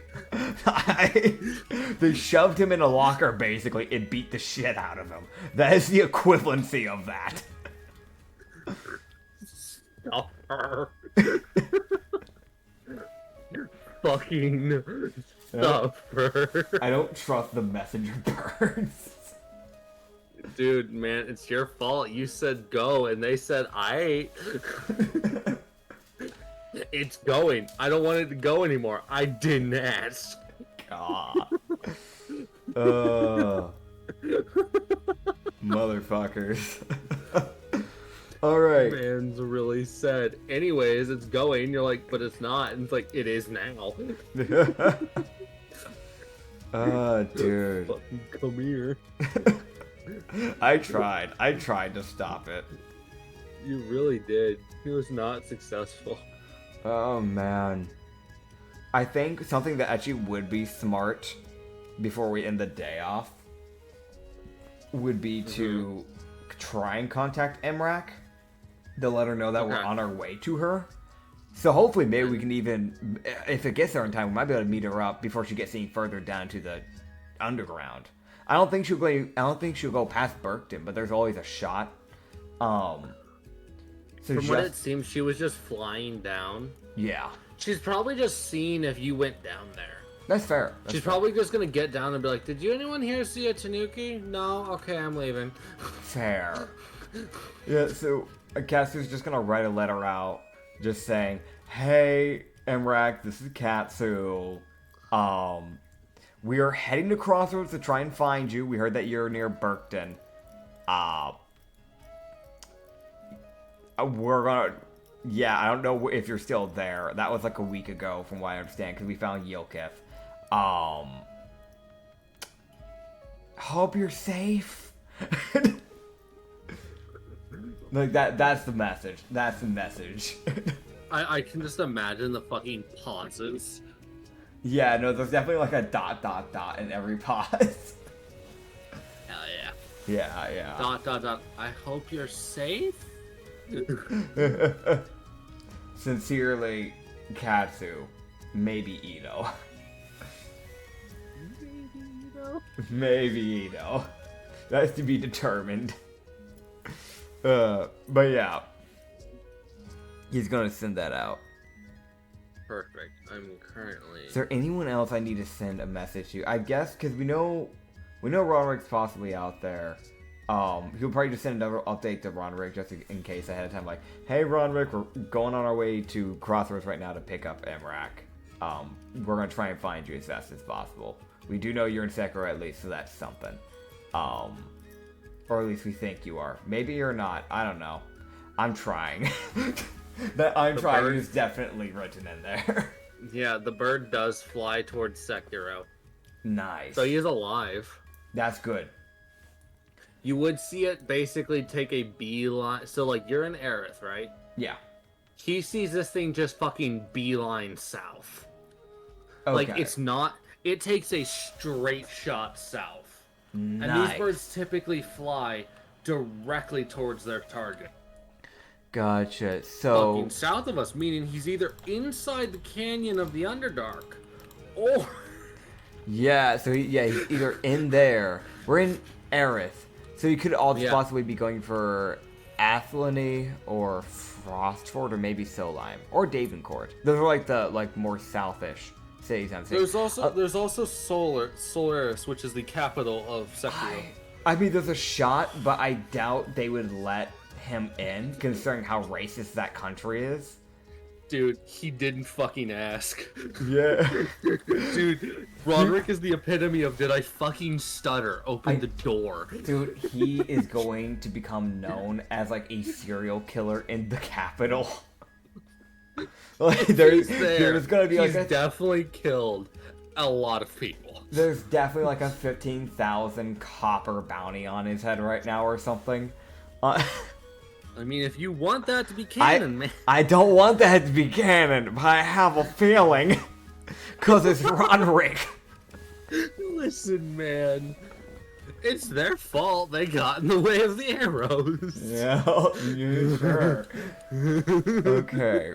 Either way, I'm going to send that out. I think the only other message I can think of sending out right now that I think makes sense, actually two, is one to Mia, just trying to see if she's even alive, like just a simple like, "Hey, are you alive? Sincerely, Katsu." The bird flies away. Why is there a question? He walks away. It flies away, but you don't see it fly in a direct line. It's kind of like going left to right, as if it's trying to like, "Where the fuck are you? You're over here somewhere." Gotcha. So the bird is fucking struggling. Fair enough. He's gonna send the other one I was talking about with the one to the triplets, just as like a, "Hey, glad to know you're alive. Take your time. We're picking some people up as well. You know, really, you can take your time. I'd rather you be safe than, you know, yeah, I'd rather you be safe. So just take as much time as you need. Yeah, stay safe." In real life, God, I hope you die. No, he doesn't want you dead. I wish for you to be maimed or seriously injured. To the point where you cannot find me. I hope you just end up in a temporary 5-year coma, so I have time to get into a different continent. But I hope you're also safe. It's all on the left. It's all sent. No, he doesn't say any of that, man. Come on. Intelligent, No. He just probably wouldn't even know what a coma is. Let's be real. You go sleep for several long time. Yes. Just like my grandpa, but he hasn't woken back up. Don't know why. Anyway, God. That got dark. Alright, so it's canon. Katsu's Grandpa's died in a coma. Like, your man just went to fucking sleep and just did not wake the fuck up. Katsu still has not come to terms with his death. Damn. My goodness. Like I said, disclaimer, there is dark humor. You see, it's like my grandpa. He died. He's sleeping real well right now. Man hasn't woken up in 12 years. He's sleeping real good nap. Fucking Katsu. Just in fucking denial. I mean, honestly, with his intel, it's probably not even denial. He's just flat out stupid. He doesn't understand anatomy. God. I think, you know what? I have an idea. What's up? You said the birds fly normally directly towards their targets, right? Yes, but due to the speed the birds move, they're nearly impossible to track. But normally I can at least see like what way they went at the beginning, right? First send them off, correct? Yes. Okay. So I want to test something. Oh boy. I want to send a letter to someone that I'm hoping is dead. This is a good way for me to see if they're alive or not. I'm going to send a letter to motherfucker. Need to pull up their name. Mitheza and Quila and Kreza. The tieflings that were stalking me since day one. Okay. It's just a smiley face.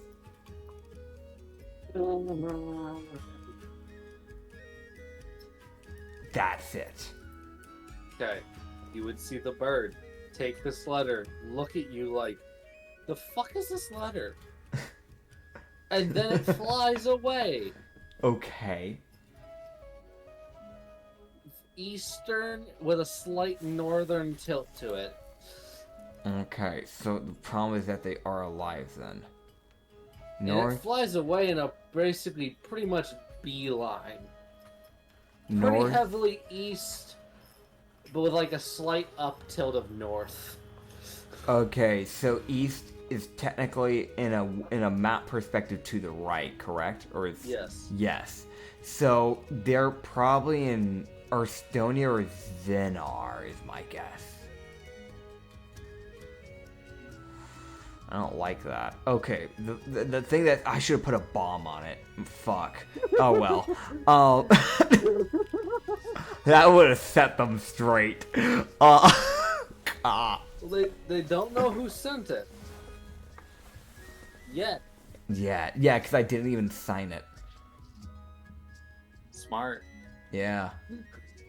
Oh, actually, you know what? We're not in Eastbourne. We're in Eris. So actually, they're probably in like Erstonia or Edinburgh. Or if it's said in the same way that you would say it in Scotland, because it's an actual place in Scotland, Edinburgh. Wow. You expect him to know that? Now he knows. I'm going. Or to if you're really lucky, they're in Acton. Yeah. That's not lucky. Acton. Oh yeah, I thought you meant Ascot. Sorry. There's literally okay. Yeah, no. If I'm real lucky, it's Acton. I guess I should because I haven't talked. I really don't want Yavino on my bad side. Ah, fuck. Should I meditate? It's been 2 days. It's only been 2 days, man. Is that I don't want to be checking on her too often, but if I don't check on her often enough, she gets mad at me. I mean, she got mad when you didn't check for a month, so... She seems to be at least moderately forgiving. I am a pass for this night. I'm gonna write this down on my counter so I remember. You sound very uncertain. I'm not certain. So, okay, so counter days. This is technically the 3rd day of not talking with her.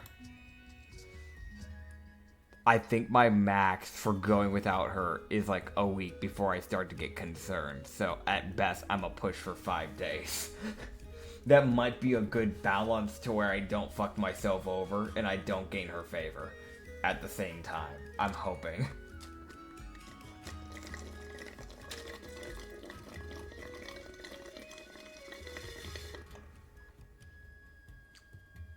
So, how's the next day? We're heading back over to Crossroads. Yes, the day goes... Oh. I'm out. Alright, so here's what happens. Here's how this shit fucking goes. Okay. You guys get up. You guys are going. The day's great. Everything's wonderful. Yeah. Katsu and Alice are talking, having a good day. Hell yeah. Everything's great. Talking about shinies. Katsu, intelligence check. Intelligence check? Okay. That's never been my strong suit. 3. Cool. Got it. So, disadvantage insight. Oh boy. That is a 17.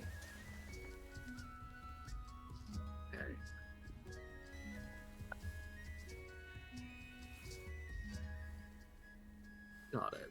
Alright, cool. So, Katsu. Yep, just a normal conversation. Okay, cool. He says thank you to a compliment and then goes quiet.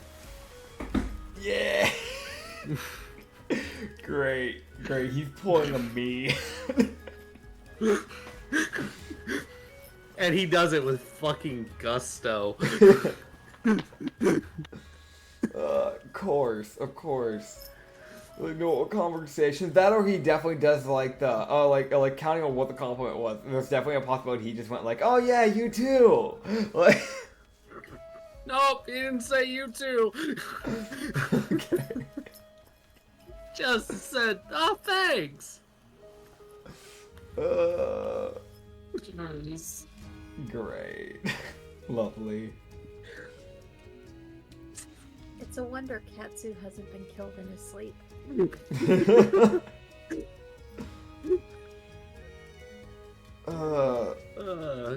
God.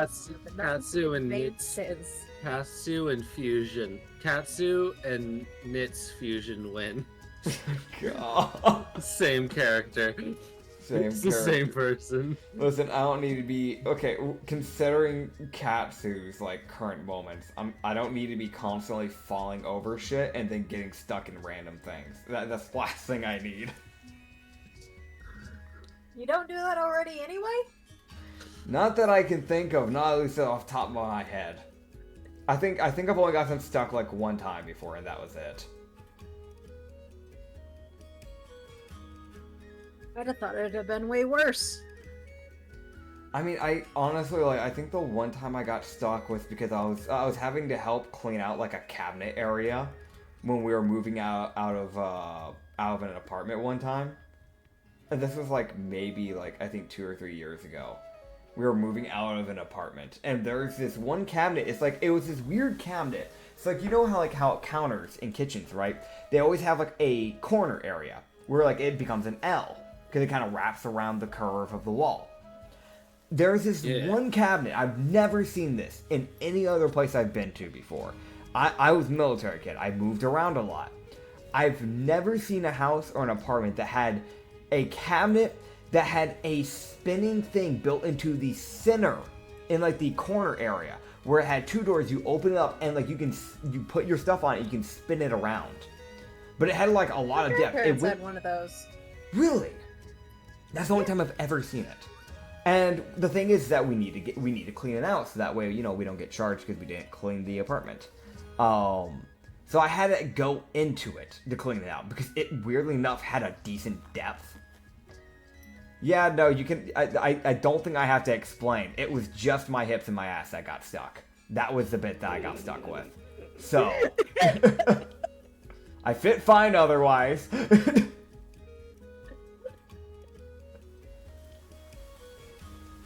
Listen, I try, okay? Normally, I'm pretty sure on where I can and cannot fit. However, I underestimated that one time, okay? Good job, Katsu and Mario. Good job. I think that's the only one that comes to my head, at least. There's probably been other times I just don't remember.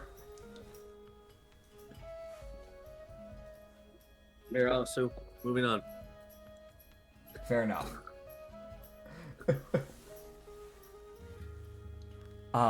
Right, yeah, I guess that conversation's just a normal conversation then. That's great.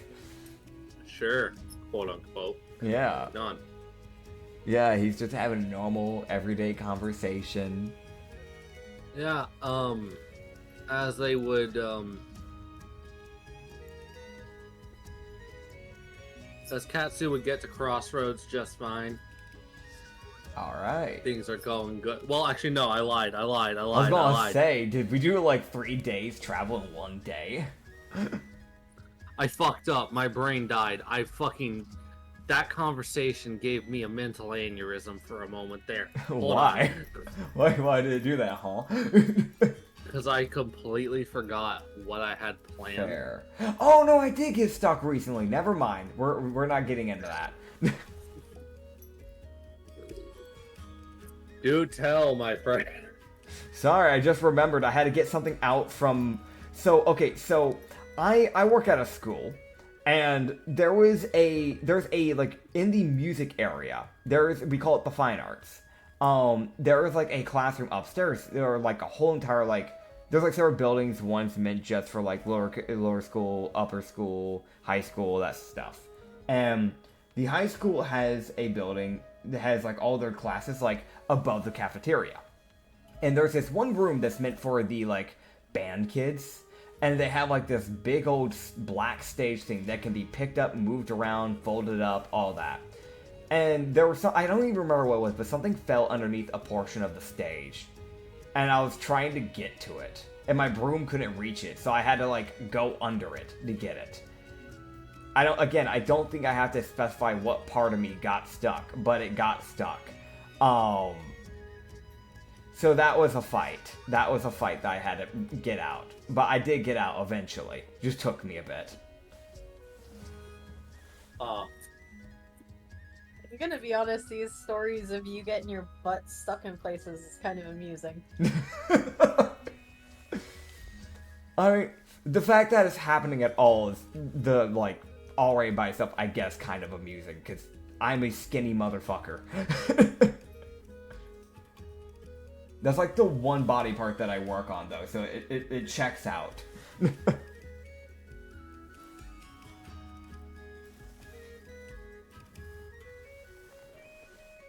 Good job, man. Thanks, man. So.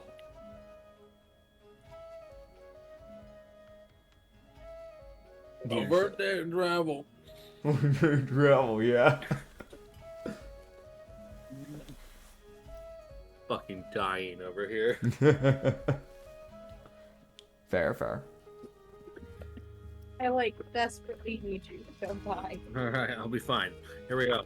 As you guys are going, you guys are starting to cross a bridge. Okay. Because, fucking water. Yeah. River. Big old river. Yeah. It's a long bridge. Yeah. It's also a tall bridge. Lovely. The horses are unhappy. That is fair. Do I have calm emotions? I'm curious. I don't think I do. I know I have charm person. Yeah, no, I don't. Damn.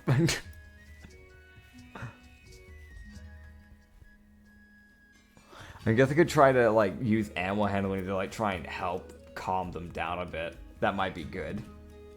That might You be can also smart. roll. You can do that and a perception check. Nice. I'll do both of those because I am a ranger. Getting to actually do something nature-wise for once would be grand. Okay. I guess fuck me and fuck my life. I got a 12. I have a +8 in animal handling, and I got a 12. And then that one on perception. Help action! For both, or which one? Action from the heart. Okay. So for the animal handling, it's now an 8 natural 18 plus 8, so 26. But then that one for the perception's still there. Cool. So I'm gonna roll for literally everyone else. Great. Okay. Alice doesn't notice. Great. That's a good start. Alice, buddy, I need you to notice something, please. Okay. Alright, so all two, alright. Oh, why are you the one that notices? Traveler, got it. Hazir. My excuse Nope. for Altu not noticing if she doesn't notice is that she's just getting drunk again. Okay. Got it. Wonderful. Brand. Neat. Lovely.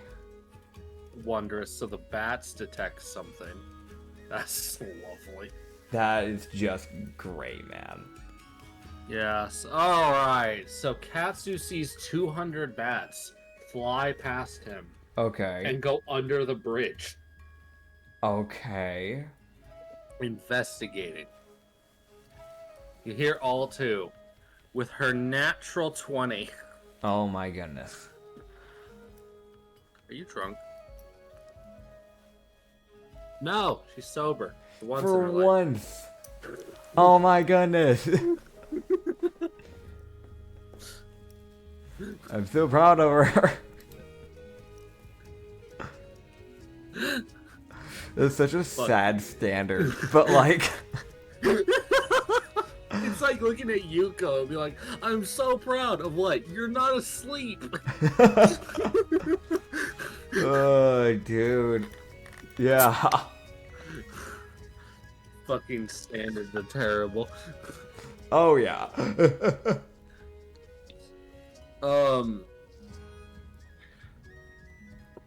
You just hear all two go, huh? Why does smell of rust? Who died? Rust. So there's the smell of rust, which is typically the smell of dried blood. Oxidized iron. Gotcha. Yep. There's no So metal I'll do- for this bridge? It's made out of stone. Gotcha. I didn't know. For all I knew, it could be a rickety wooden bridge that could snap under me at any second. Okay.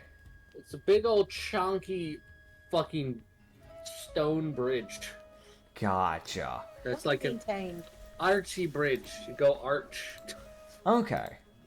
Well, I guess, I can...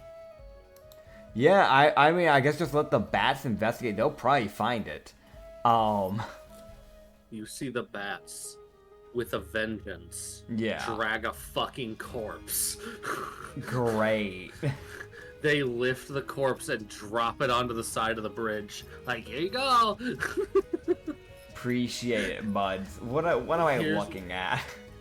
You are looking at some poor bastard who angered somebody because this man has 4 spears through the chest. Huh. Can I do a survival check to, like, maybe look at it and see if, like, I can tell what type of spear? Because I know, like, orcs and, like, orcans tend to have their own type of special spears they make, stuff like that. Yeah, it's also like, depending on the craftsmanship, it's like if it's well crafted, you know it's not gnolls. Gotcha. I have advantage on survivals, so natural 19 plus 8. 27. Well, fucking Christ. Yes. Alright. Also, this is a thing that I guess I just realized that you can do, because I just kind of forgot. Yeah. You can technically ask the Avena for help whenever you make rolls. Oh, okay. That is an option. It may or may not increase favor. Okay. It's up to you. I'm saying it may or may not. You don't know, but you can ask for aid. Gotcha. Great. I hate that I don't know if that's going to be good or bad for me. Yeah, you can just make a little prayer and just say, "Oh, please help." Okay, thank you. Rolls. I don't like that. I'll keep that in mind, but I don't like that. You're welcome, man. Because that is essentially the idea of admitting to her that I need help, and I don't. No. I will not submit to that. I will have you know. Come on, man. I'm doing just fine. For now. I say I literally rolled a natural one just a bit ago. Yeah. We ain't doing fine, bitch. We doing fine. But continuing. Yes. So what type of spear? So, after some careful and thorough investigation, you would uncover it is not Orkans or Orcs, and it does not seem to be Gnolls. The spears are too well made. Okay. The spears have actual craftsmanship to them. Okay. Like, they were made by someone who actually knows how to craft weaponry. Okay.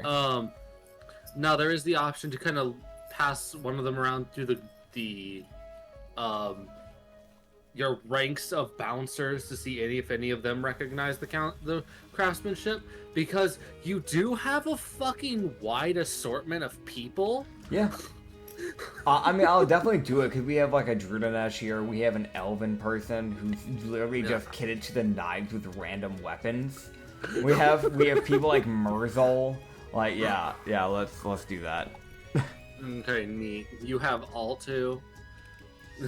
Yeah, we also have Altu. Are they too tall for Altu? Oh no, these spears are fucking gigantic. It's definitely not like, Altu. Kobold. It's not a kobold spear. That's what we know then for sure. Yeah. It was definitely fashioned by someone who actually has height on their side. Okay. So Tanukis? The sub race. Kanuki.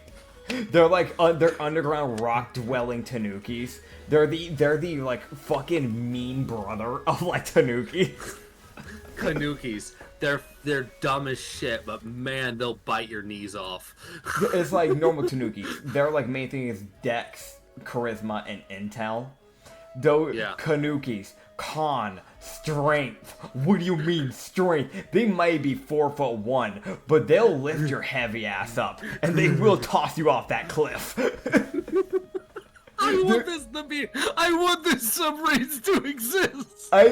I'll make it for you if you want me to. They're just made means out I of have pure another rock. underground race. Yeah. I actually have a cool idea for this. I don't know if we should call them outright Kanuki. We'll make them something similar, but like. No. Kanuki. Fucking underground Tanukis. But I will work on those shortly. That's fucking funny. Like my brain's kind of picturing like the mixture, like at least like design wise, of like a Tanuki and an Urstanasi. Just like a very ground-made Tanuki.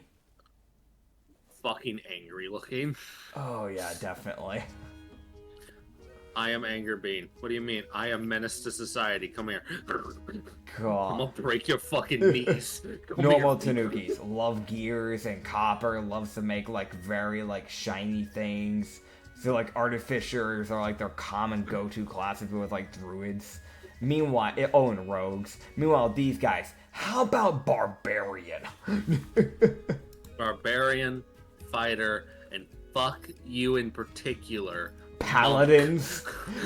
Specifically paladins of vengeance. Yes, neat. Let me curb stomp you just a lot. There are two favorites, Paladin of Vengeance and Paladin of the Death Lord. God. Okay, moving on. Yes, moving on. Yeah. We're behind now. Yeah. You would pass the spear around, and eventually, when it reaches, Ratty, the Drunish, she just kind of stares. She's like, "No, this was made by my people. Might not be my tribe, but it was made by a Drunish." Oh. She would actually at this point take a rather close look at the corpse. Yeah. Because she's like, there has to be a fucking reason. My people don't kill someone for no reason. Yeah. After you would see her kind of quickly investigate the corpse, which I'll give her an investigation check. An advantage because it's a few people giving her a help action. Yeah. Alright, cool. So with her natural 17 plus, what's your investigate? What's your big ol' eye? What's your thonk check? What's your checking checks? Fucking load. God. Cool, 23. Nice. I like to mention while you're figuring this out, by the way, I can definitely imagine that Katsu, before going to anyone else with a spear, probably just looked at Alice like, does this look like a Kitsune spear? No. Okay. No. That was the fucking response. No. Oh, God. A very, like, not too obtuse, but a very much a no. Fair. Fucking no. It's just the most, like, he turns, like, twisting his body, does that, and then crawls up on the caravan to start passing it around. Yeah, you would eventually see Ratty kind of stand up after looking at the corpse. She's like, well, I think I've pieced together why he was absolutely murdered.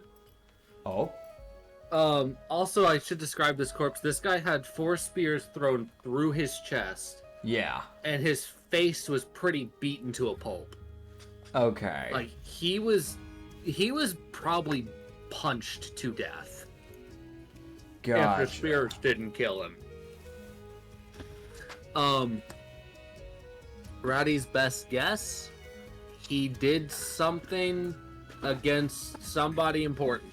It's one of those, like, he pissed off a large number of the tribe that the tribe he's with, that he was from. Because he was a Drunish. Gotcha. So he did something wrong to really anger his people to the point where they deemed him a traitor, which is why they killed him. Gotcha. She does mention that she has a pretty good idea where the tribe is probably at. Yeah. If they're so bold as to see why. it's kind of how she puts it, like, yeah, we're strong. Nah, I'm not really wanting to test my mettle against these people. Yeah. I guess my thing is with this, right? Like, this guy got obliterated. Which I'm not really too concerned about a fight. My thing is more of, is this really our business? Yeah, it's like, let's ditch him back in the water. Let's fucking go. Yeah, like, if it was, like, a thing where it's like, okay, yeah, no, he did something, like, really bad, and, like, maybe he didn't deserve that, then I'd be like, alright, then maybe let's go figure it out, because maybe we need to set the record straight. But this sounds like a very cut and clean, yeah, no, this is not okay what he did. He had it coming type of scenario. He did. It's one of those, like, she doesn't know what he did. But from what she can tell, she does let you know that any signs of rank that he would have had has been torn off. Yeah. And I mean, she basically describes that the spear throwers don't throw that many unless they are planning on an absolutely brutal kill. Like, that was effectively, she basically describes it like it was a fucking firing squad that basically went off on him. Gotcha. But that's the Drunish version of a firing squad. Gotcha.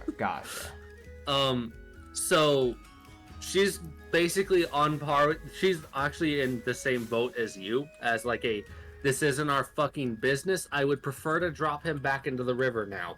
Yeah, I think Katsu would just kind of look to him like, well, you know, Not my problem. Not my problem, yeah. I mean... Have a good day. Yeah, man, he's really just useless. He doesn't even have blood that can give to Sapphire either. Damn. Yeah, just, I guess get rid of the useless sack of shit. Rad is like, we can probably take the spears if you want them. They're well made. I mean, either you can keep them or we can sell them. What do you want? She takes the 4 spears. Okay. And yeah. like you can tell on the last one, you see her basically like, fucking give me the spear. Basically having to put her foot on the damn guy's body to pull the spear off. I'll at least check see if you had any money on him. All right, did he? He had 15 shells. So no money. And 1 copper. Nice. He was fucking loaded. I'm rich now. You've been rich, you noble fuck. I say that as literally before I added that, I had 13,592 copper. Yeah, that one really made the difference. That puts you into the wealthy category. I'm now a noble. Yeah. Alright, so how many thieves are approaching your door? You can try, but I've got Czar, and I'm very happy to fuck with you, imp. That imp will be the death of you, and it won't even be because he fought you. It's just because he removed your ability to do things. He will like poke you with his tail, doing 1 damage, and you may think that it's fine. But when you start growing feathers and you start shifting into a chicken, you'll understand what he's done. Either way, he's getting the last laugh. Oh yeah. Yeah, you can kill him, but he's coming back. Yeah. You kill him. Now you have a very, very angry gnoll approaching your location. Yep. And you can try and fuck with the gnoll, but now you have a whole carriage of bouncers, and some of the dancers fight too. Yeah, so Katsu, also, Ratty would explain that Drurnesh, when it comes to their dead, they're actually very particular on how dead are handled. Yeah. The fact he was left to rot tells her everything she needs to know. Great. It's one of those, like, you know, because he was left to rot, they don't care if his soul reaches the afterlife. They're hoping it doesn't. Gotcha. Basically, Drurnesh view it as, like, if without, like, a proper, like, they burn most of their dead. Like, they give them, a pyre. Okay. Without that, it's harder for basically, as they put it, the Valkyries to find your body and take you away. Yeah. Take you to the God of Death or just wherever you're supposed to go. Yeah. Without that pyre, it's a lot harder for the Valkyries to find you. So you're just kind of stuck on the mortal plane as a ghost or a spirit. Yeah. Trapped to your body to suffer forever. Lovely. Yeah. They really did not care. Sounds like it. Yeah, they were like, "You deserve this. Fuck you." Get screwed. Yeah. So that's what they did. Great. Ratty she does write a letter in like the more Drunish tongue, so Katsu can't read it. If he looks, he can't see it. He doesn't know what it says. He can see it, but he can't read it. Yeah. It's just invisible. It's words. He doesn't know what they're saying.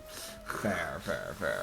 But she basically writes a letter to the tribe, letting them know, like, hey, we found this guy. We left him in the water. Why was he killed? Can I know? I'm a like. She's basically saying, like, I'm from this tribe here. Question marks? Fair. She's just curious more than anything else. That's fair. If she gets an answer, cool. She's not expecting one. Honestly, yeah, I don't expect one either. It seems this tribe is much more focused on, combat ready than most. Well, all Drunish cities are prepared to murder. Yeah. Drunish are fucking terrifying. It's like I'm a commoner. I'm a commoner Drunish. I'm level 2. Yeah. In some fucking class. Dude, gotta love it.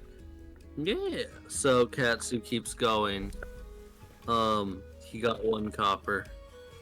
Yay. And 15 shells. Just like seashells? Yeah, just river shells. Okay. I can 15 like really smooth rocks. Effectively. Shells. Yeah, I guess those aren't really rocks. Oh, Well, they are, but they aren't. Can't tell. don't they come off like Nature. animals? Does it? Oh, Nature no. check. Nature check. What are these? 10. What's your plus to nature? 6. You know what? Lucky point. I'm using a lucky point. Okay, there we go. 18. 18. Alright. They are shells. They just look like rocks. He just looks at Alice and just kind of like looks down at them, looks at her. You want one? Like, there's a big question mark in there, but it's like you want one?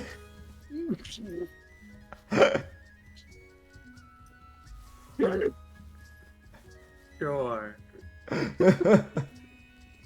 Alright, so the next 2 days do go off pretty much without a hitch. Okay. Katsu continues to fail to notice any of Alice's shit. Aw, bro. She is trying, and his nat 1 pervasives through the entire journey. What the hell? 2 more intelligence checks, I'll let you try. Okay, yeah. Yeah, because then that one was on the perception, so that's why I was like, what the hell? Oh, I'm sorry, I thought that was intelligence. No! 16 for intel? Okay.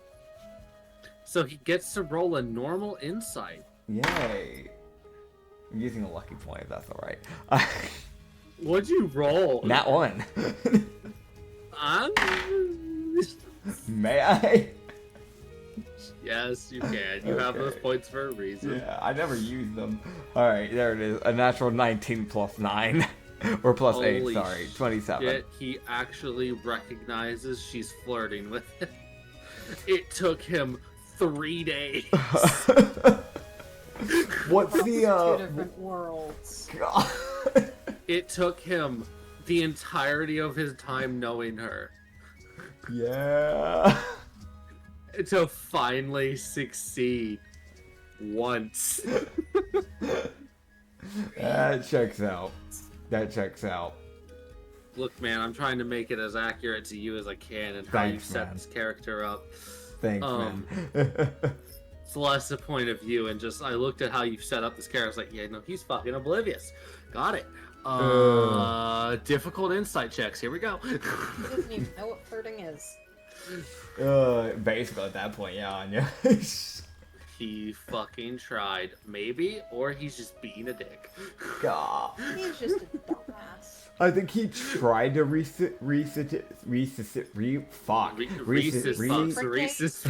you. Reciprocate.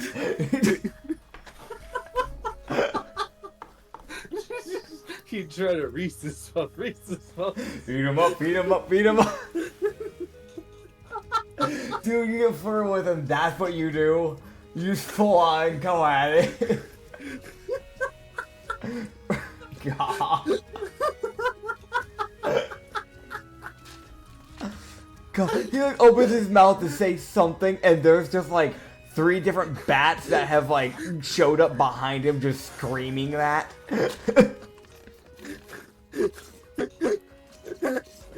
God.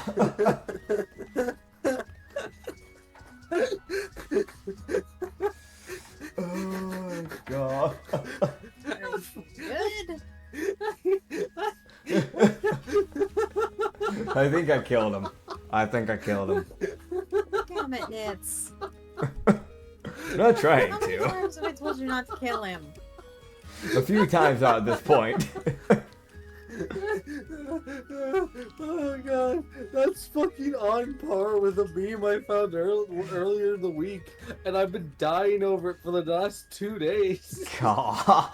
While I've been at work, and whenever I'm really fucking bored, my brain just thinks of the meme, and I fucking die. Because I'm exhausted, and I'm fucking tired. I get that. I do get that. Oh my... That...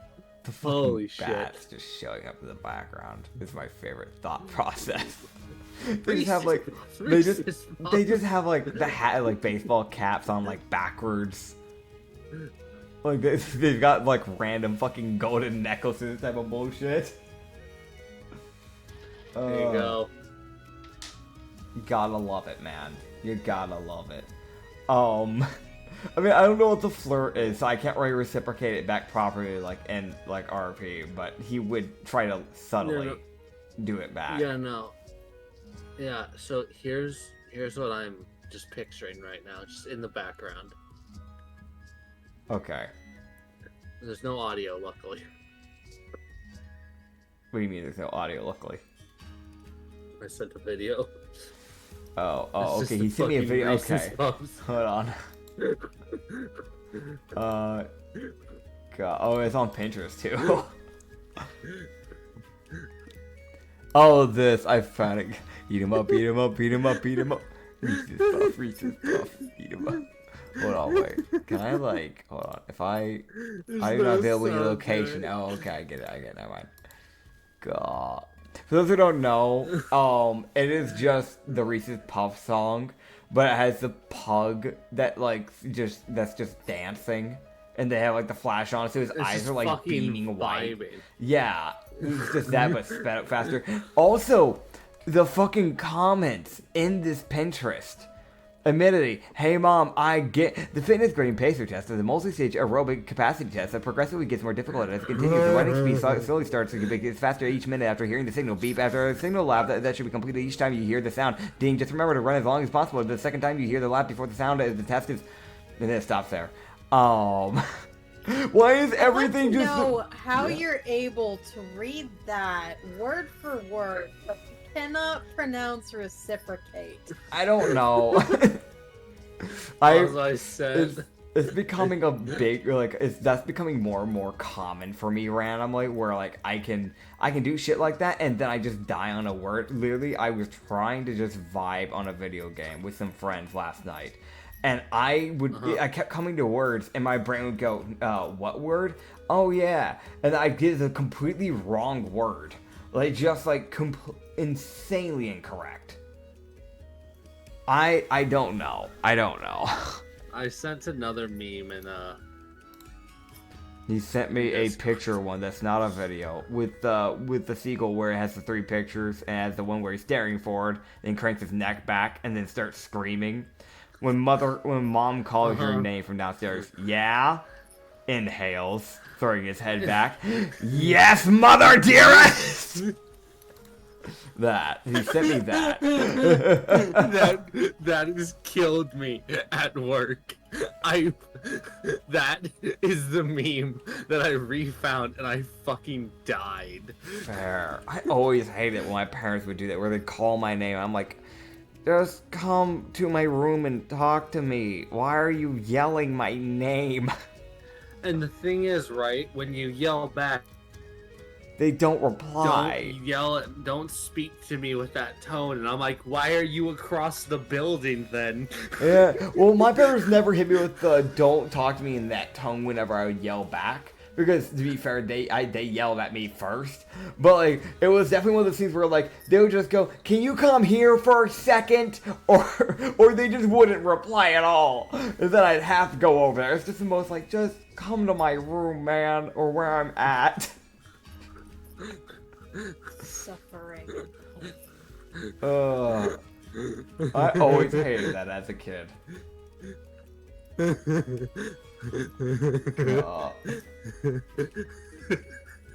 He's dead again. Guys, he's dead again.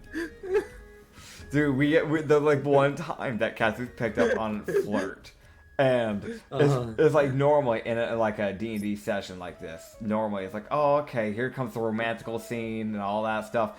However, in this campaign, it just becomes a monstrosity of memes. And this is why I'm constantly telling him anytime I'm the one in the campaign, close Pinterest! Yeah.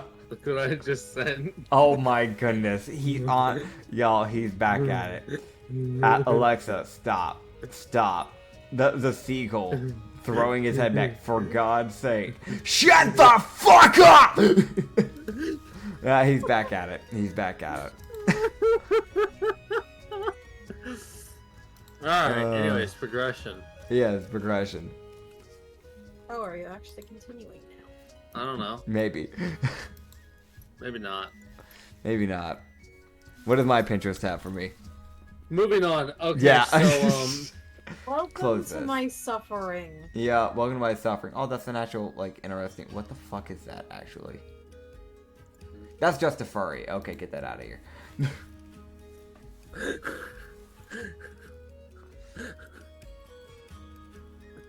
Okay, so. So Katsu gets to Crossroads. Yes, we get to Crossroads. So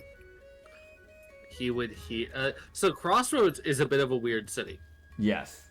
Basically you started going down into a canyon that, like, basically it's just a giant fucking sinkhole that they've built, like, a path down where these three cities are. Yeah. Just on different levels of this sinkhole that goes down into the Underdark. Yeah.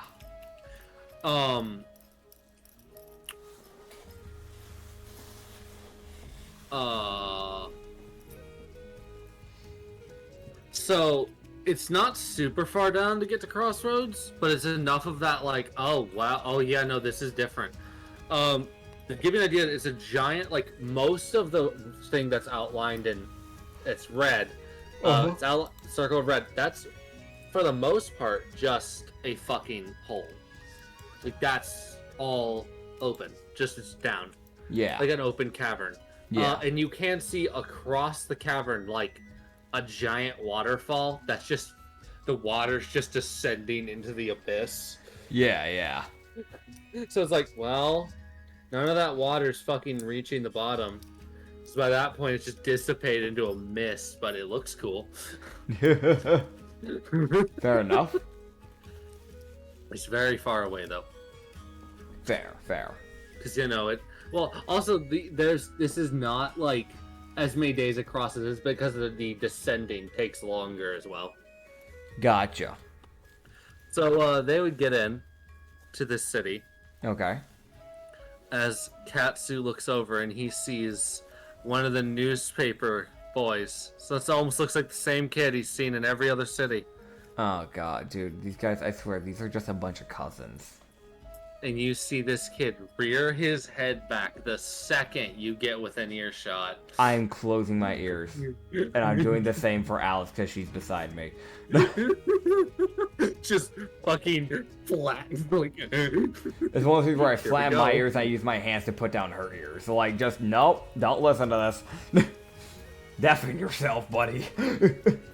you will still be able to hear him just fine. Yeah, it will sound like he's talking instead of yelling, at least. Yeah.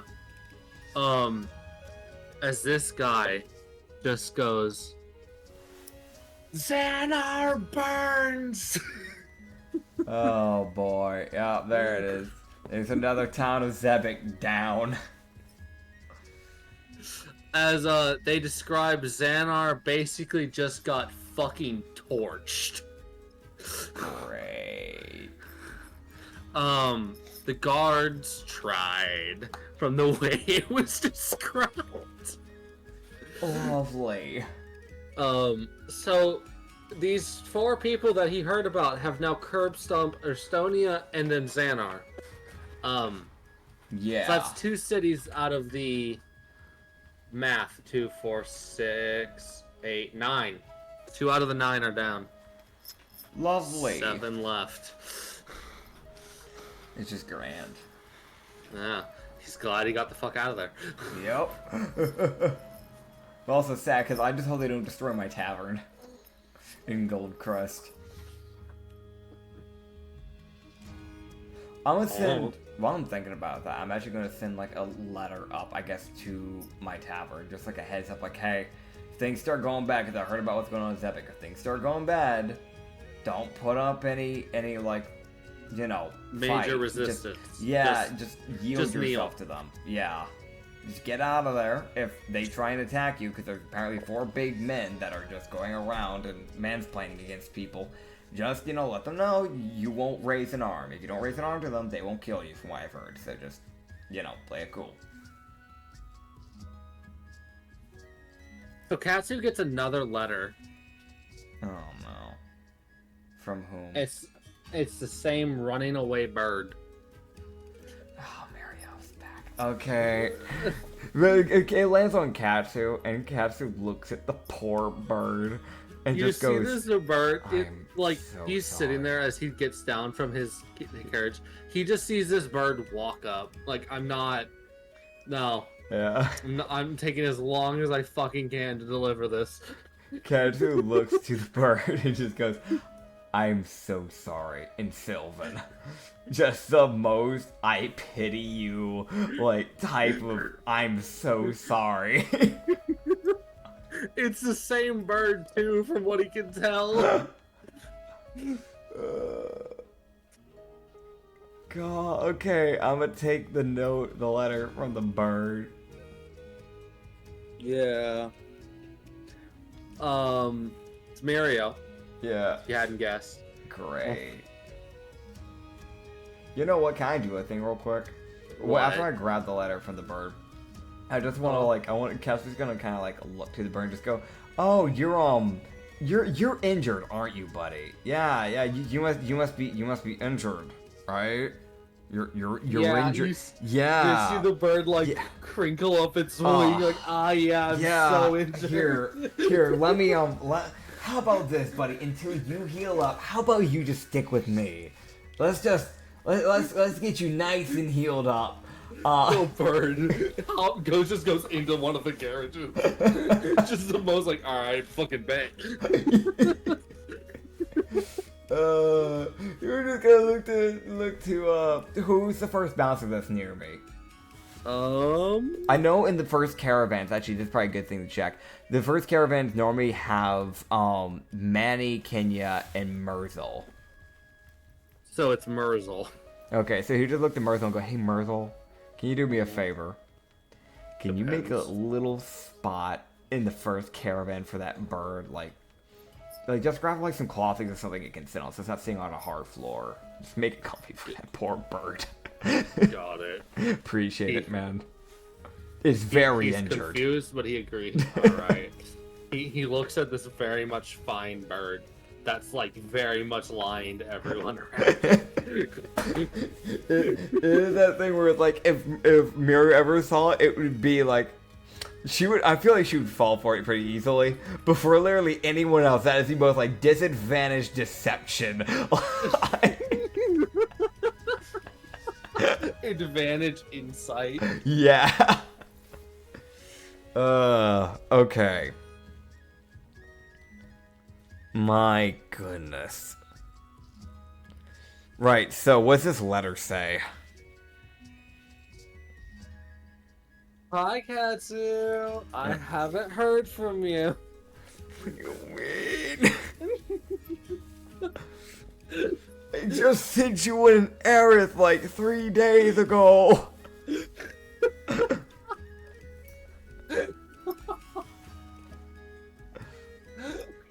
Oh god. You know what? Katsu, intelligence check. Intelligence check. Okay.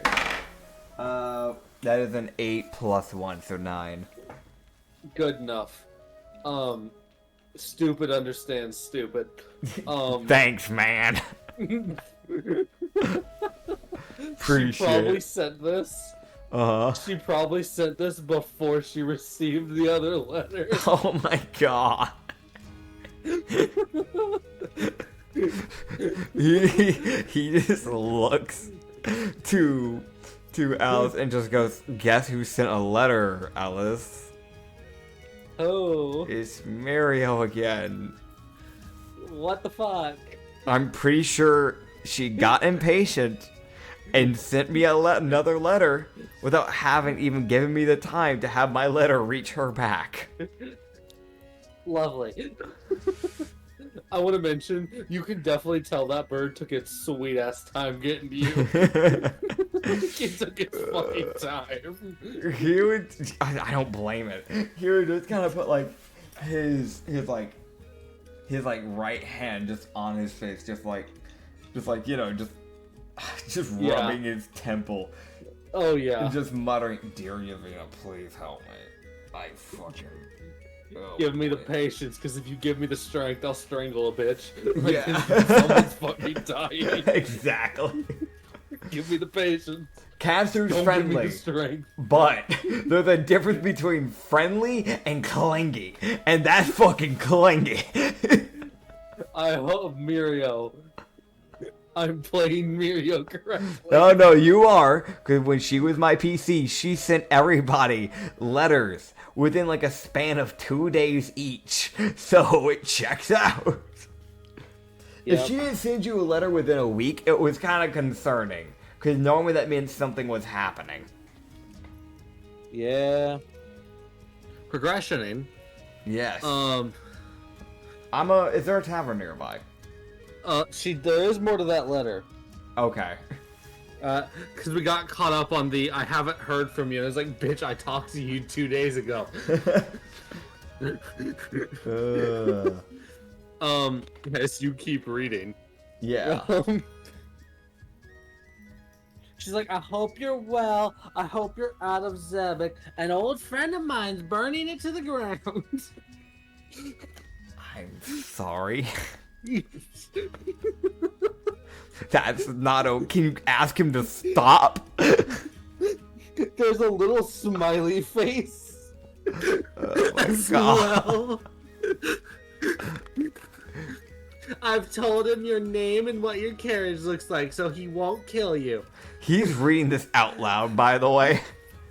For the I can group. just imagine his eyes are expanding as he's reading. Yes. We're making our way to Crossroads, so hope we see you. Why are they coming over here? We've got business in Sekiro, so we're going that way. Oh no. So here to look to the other and go, I'm gonna go figure out, see if anybody in the tavern has seen Emrak. And I'm hoping that if she's down there, that you guys can deal with Mirio for me. Because I'll need to head down. Right, guys? Alright. I'm gonna go find We can go get.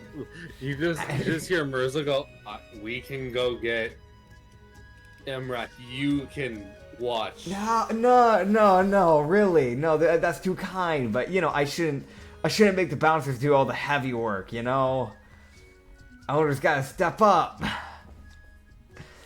Alright, I'm gonna go to that tavern, Mirzel. I'll be with you in a bit. You're gonna fucking help me get me out of this shit.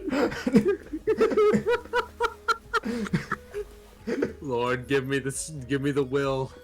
God forbid you don't give me the strength, because somebody will die. What taverns are nearby? Someone can come with me if they want to, by the way. Like, I'm gonna leave Mirthel to get us parked up and ready to go. Yeah. If anyone wants to relax and come to the tavern for a bit while I get some intel, they can. Alright. Bucket Haddler's coming along. Fair. Man hasn't had a good drink in a while. Alto, you're not allowed to come in a tavern. You're gonna get drunk again. Altu's also coming. Alto, you know what? Alto, What? you're Alto, if you're coming with us, no alcohol. What do you mean? You get drunk, and when you get drunk, you start bar fights. I have never started a fight unnecessarily. I met you in a tavern where you were actively provoking a barbarian. He deserved it. Do you even remember what caused it? No, but I know he deserved it. There's keep some an eye on her. she has some fucking confidence, by the way. She's saying all of this with like the fucking like I am right. I'm right. I fucking look. I mean, sadly enough, the guy was being racist, so she is somewhat right. However, I'm pretty sure she's the one that started it before he got racist. So it's that weird, like, I mean, yes, but also no. I'm right. You're wrong. He deserved it. Yeah, Katsu just looks at Hallie and just kind of goes, "Keep an eye on her for me, will you? Like, enjoy yourself, but also, if things get out of hand, grab her by the throat and drag her out. Please." Don't tempt me. That's his fucking response is don't tempt me. Thank you. That or I will personally be fucking punting kick Altu her. out. Yeah. Alright, Altu, behave. Let's go in. Alright, so here we go. Time for the best encounter you've ever had. Oh boy. You walk in, Uh-huh. and so there's two taverns you can choose between. Okay. The Shattered Skull. Okay. And the Golden Ladle. I'm going to the Golden Ladle. I feel like the Shattered Skull I'm gonna have to fight to even try and get any, like, literally any information. Like, that, I feel like that's the place that you go to. It's like, have you seen a purple dragonborn by chance? What's it to ya? I'm sorry, what's it to ya? I feel like I'm gonna be like verbally and physically assaulted if I go in there, and I don't feel like dealing with that.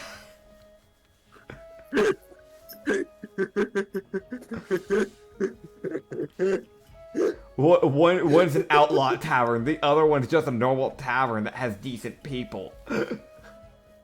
You don't know yet. That's the vibe I'm getting. You're right. Moving on. I'm glad I'm right. Golden Ladle. Let me in. Yeah, Golden Ladle. It's a nobility tavern. I'm a noble, basically, so yeah, try walking. Yeah. It's one of those, like, it's a slightly higher end one. Yeah. Those are the two that you saw that were in close proximity. There's probably more of a commoner one, but nobles have a lot of information. Oh, yeah. And also, he knows that Imrak loved going to noble taverns to fuck with people. Exactly. That's kind of also my other thought process. And I fit the bill, too, because I already have, like, Considering Katsu's dressing is technically with like normal dressing in the dynasty of the previous world. From what I understand, he's a pretty fancy looking motherfucker in this world. Yeah.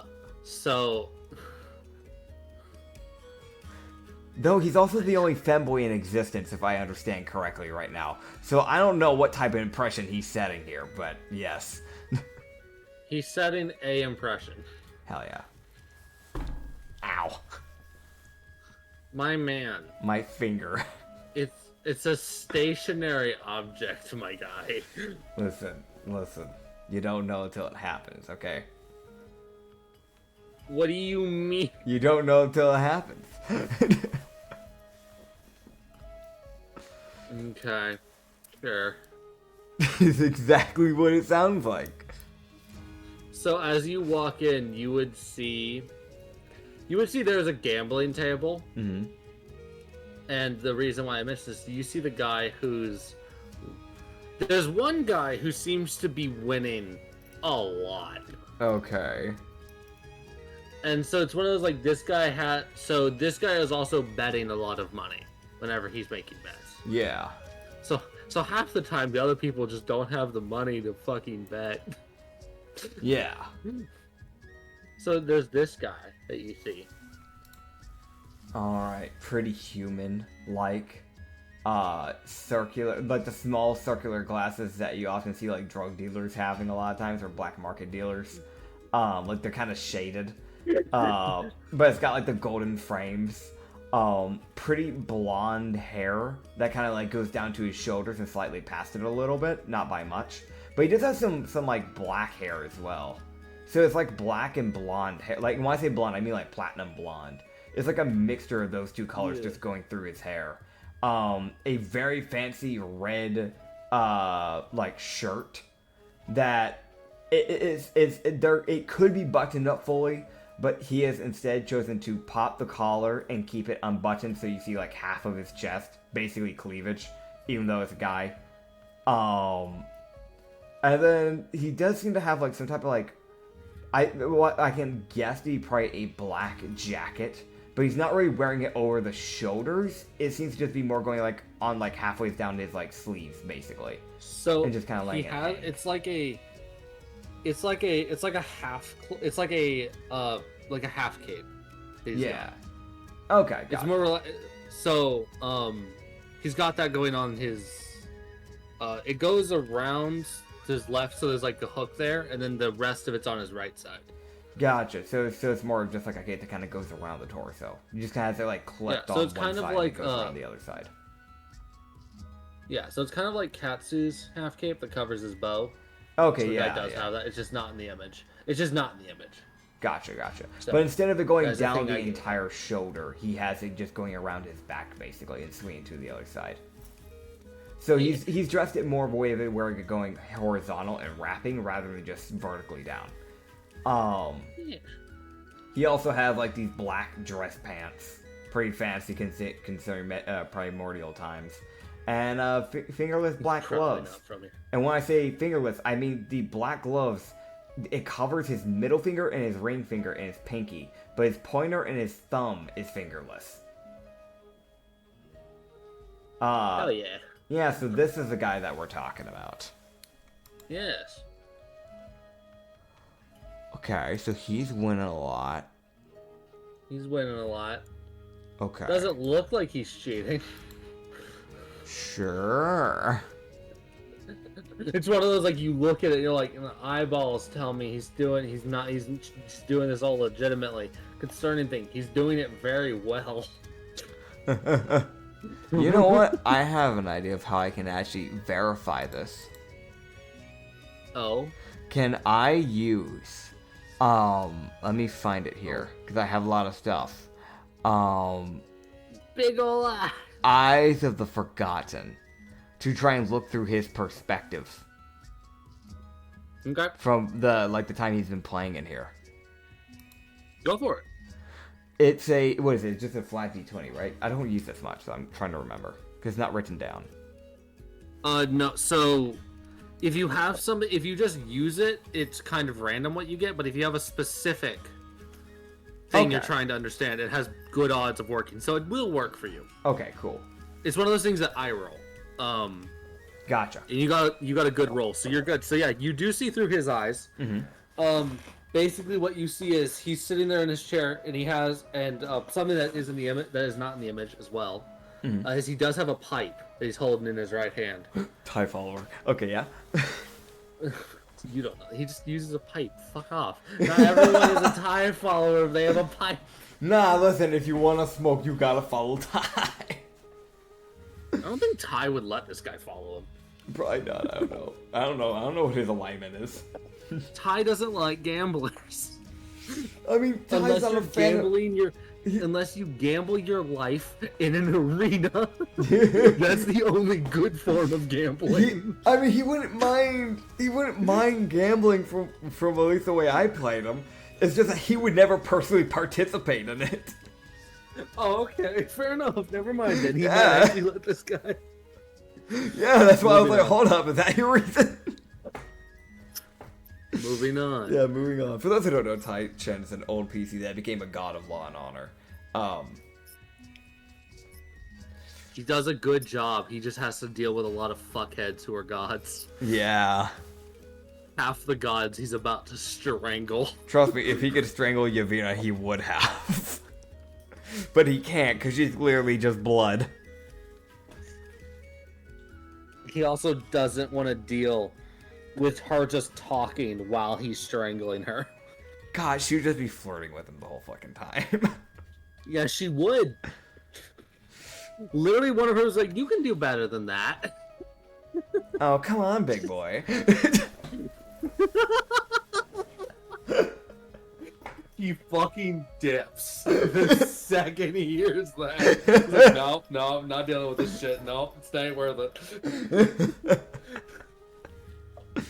And you know for a fact he would not love that down from Kal-El either. The fucking goddess of death. Oh yeah. That's why he doesn't deal with it. He hates like half the gods. Yeah. And most of them for different reasons. He hates Hato for not fucking staying in his lane and not affecting the mortal plane. He's like, stop fucking with shit, you fucker. Anyways. Boy. Anyways, yeah. You would see when the guy what type of game are they playing? So what they're playing is a form of they're playing dice. They're rolling dice to see how they do. Okay. When the guy gets the dice, you see him just kind of flick them up and then he tosses them out. You never see them actually really go anywhere where he would be able to switch the dice to, like, say, Charlatan's dice. Yeah. Where he could choose the number he rolls. Yeah. So the guy just seems to have, like either the dice are loaded for him, Yeah. or he's just got really good luck. Okay. So it's like Katsu watches this guy's memories for like a good he watches like almost a full game. He's like, yeah, no, I'm not seeing at any point where this guy could be cheating, because the dice are almost always visible, excluding when he closes his hand to like roll them properly. Fair enough. So it's like, huh, he's not cheating. Surprisingly, he's just winning a lot. He also does seem to, like, whenever he does like, you do see that he hasn't won all of them. Yeah. So whenever he does lose, he does very willingly give over whatever money he bet. He's like, yeah, here you go, you did it, cool job. Now let me win all that back. Fair. So yeah, that's this guy. He also seems insanely confident. Yeah. There's a lot of confidence. Like Katsu Yeah. would just kind of strut on over and just kind of look to him and just kind of go, mind talking for a bit? Mm-hmm. I could probably talk for a minute, depending on the need. Yeah, I mean, Dude, you can always give your luck a little bit of a rest if you want. I'm just trying to find a person, so I was hoping you might know. Hero, I bow out of this game. You can give my money to whoever wins. So he Alright. bows out as he leaves. Like, Katsu looks. It's probably about a 500 copper bet that he placed. Gah. And he's just like, oh well, moving on. Moving on. Yeah, there's like, he looks at this pool of gambling. Yeah. There's in legitimacy probably about 4,000 copper just sitting there. Gotcha. Like up for the grabs on who wins. Fair. All two has already gone to the bar. Here we go. Handler is off talking to one of the waitresses. Okay. Good for him. So he's probably trying to get information. Probably. So you just kind of look to him and just go, so, by chance, and I hate to have pulled you away from your game, but by chance, have you seen an aberrant dragonborn walking around by chance? Kind of purple-esque. See-through wings? Yeah, see-through wings. Doesn't really wear a whole lot. Yeah, she did come through. Okay. Stayed in this tavern for a few days. Made quite a bit of coin. Last time I heard that she was going further down into the underground. Do you know if she came back up at some point, by chance? As he's been talking, he's flicking a coin in his left hand. Like, just catching it and then flicking it back up, just as you guys are talking. He flicks it over to his right hand and catches the coin and goes, "You wouldn't happen to be a Tanuki named Katsu, would you?" That's my name, Katsu. And she's looking for you. Yes. From what I know, she's not come back up, but she should have just reached the bottom only about 2 days ago. Okay. She could be her way back up pretty soon. And he would take a pause. He goes, and where are my manners? There's that genuine fucking moment of, where are my manners? He would introduce himself. Like, how unpolite. Levos is his name. He does introduce himself as Levos. Alright. As he flicks the coin back and forth between his hands. From what I've gauged, she'd probably get down there, find you're not there, because obviously you're here. Yeah. And then she'll make her way back up. Well, I wouldn't mind meeting her halfway, so I might go do that. But, before I do so, I dragged you away from your game, and you've given me intel, so I'll tell you what. You like gambling, right? Yes. How about you and I play a little game? You seem to be real fond of the dice game. You've now got his attention, I should mention this. And this is a genuine idea that I would like to do with the DM. What's that? I would like to place a 600 copper bet. It's double of what he put down. And basically grabbing 3 D10s. Okay. Whoever got the higher roll would be the winner. So we can do... We'll do D6s. D6s? How many? Because that's the dice that they were using. How many dice do you have? Let me check here. Worst scenario, I just roll one digital one. Let me see. Where's my other... This is fun. You know what's funny is that I used to have all my dice up here, and I don't know what's happened to all my dice. I found 2 of them. What has Rita done to my dice? That's my cat for those who don't know. I see 2 of my D6s. I don't know what she's done on my third, so I might just have to digitally roll the third one. You can re-roll one of the dice. That's fine. That works too. I've got a metal and a plastic. Sure. All right, so I'm gonna roll 2 of them right now. Cool. Is this a deal? Is this what we're doing? Sure. All right. We'll see who can do better. Best 2 out of 3. All right. I got a 4 and a 1, and then I'll re-roll the plastic one. 4, 1, and a 5. So that's a 10 in total. Okay, best 2 out of 3 to see who wins. All right. He rolls. Who got the first one? Because I had 10 in total. He got a 13. Okay, so he won the first one. He got a 6, a 4, and a 3. I hope they can hear the... Oh, they the can. dice. I can. Okay, oh shit. 6, 5, Okay. and a 3. Oh my god. So that would be 11 plus 3, 14. Alright, that's gonna be hard to beat. Holy shit, what the fuck? I rolled well too, what the hell? What do you get? 6, a 5, and a 5. Oh, what the hell? He barely. Damn. Alright, fair enough. I will delete 600 gold off my thing. Katsu sees, and I'm glad that I set this guy to have good rolls, and when it came to, alright bitch, put your money where your mouth is, literally fucking win. Fair enough. Yeah. He does the gambling, Katsu's like, huh. Well then. I lost. Yeah. He shakily hands over Yeah. 600 copies. Like, I want to do round 2, double or nothing. No, you wouldn't go that far. Listen, it's Mirio that has the gambling addiction, not Katsu.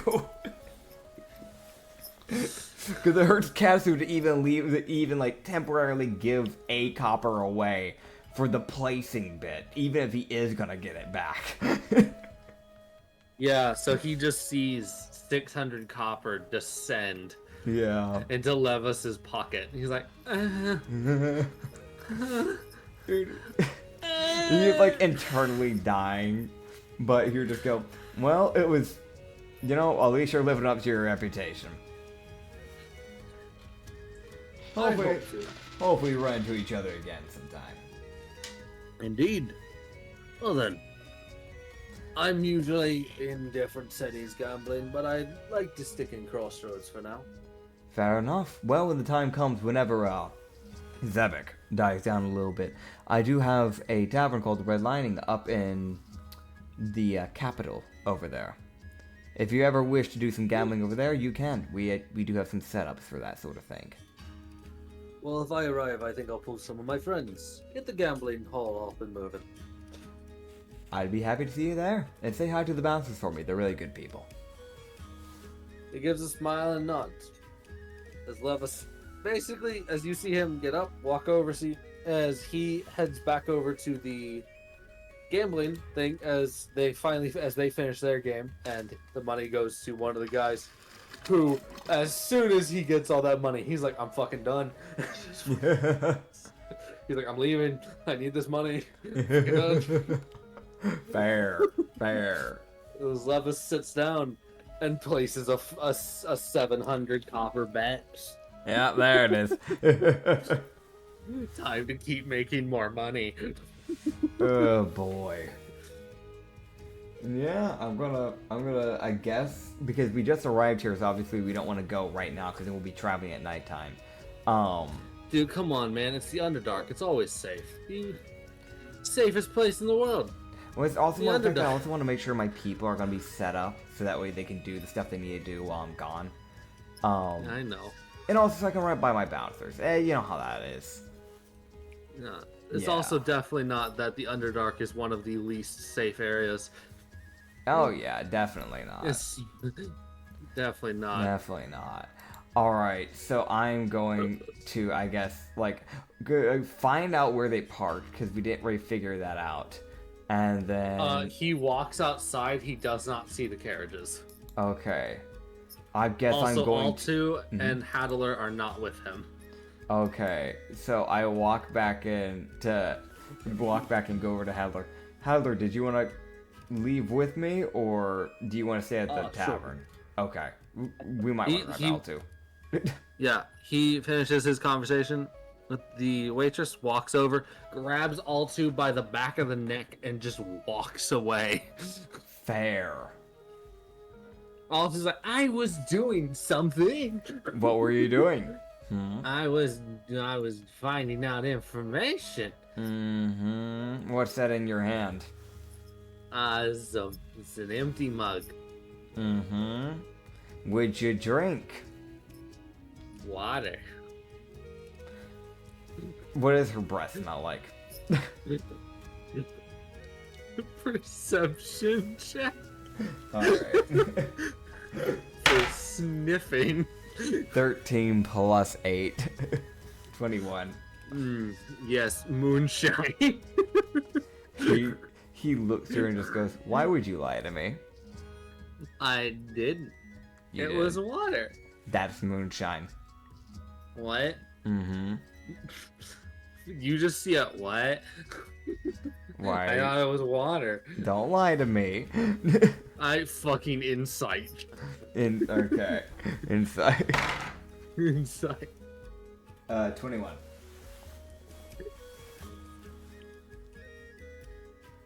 I thought it was water. This is the most, like, he sees the most genuine, incredulous of, I thought it was water.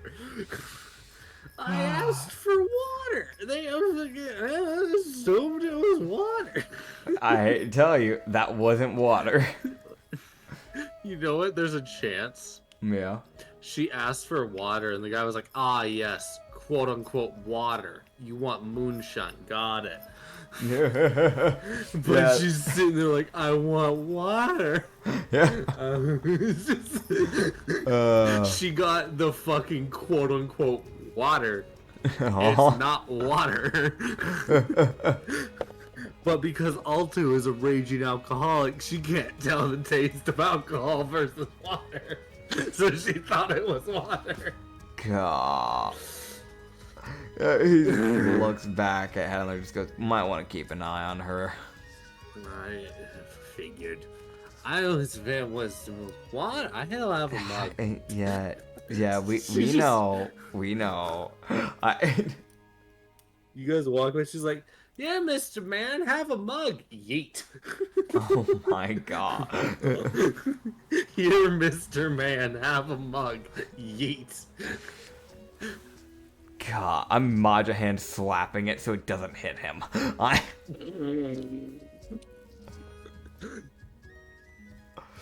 God, she's a handful. Who's even there in the alleyway? A homeless man. Okay, is it a random passerby? Okay, is it a legendary of the Underdark? God, it's just a legendary Nat 1 encounter. It's like a whole boss fight because Alto decided to throw a mug.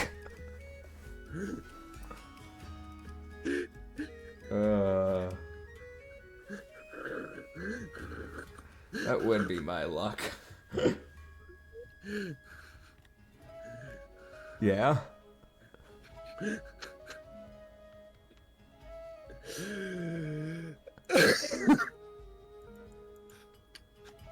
It's fine.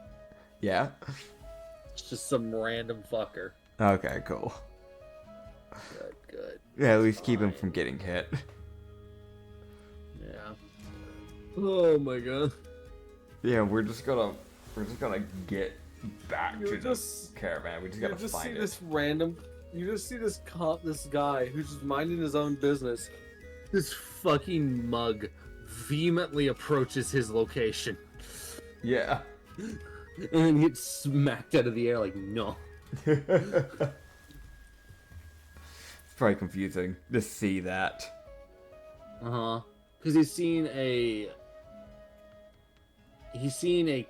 a kobold getting dragged by a necrotic Azamar, getting tailed by a tanuki.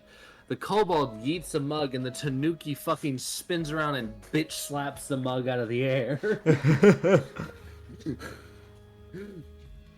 The flash of emotions.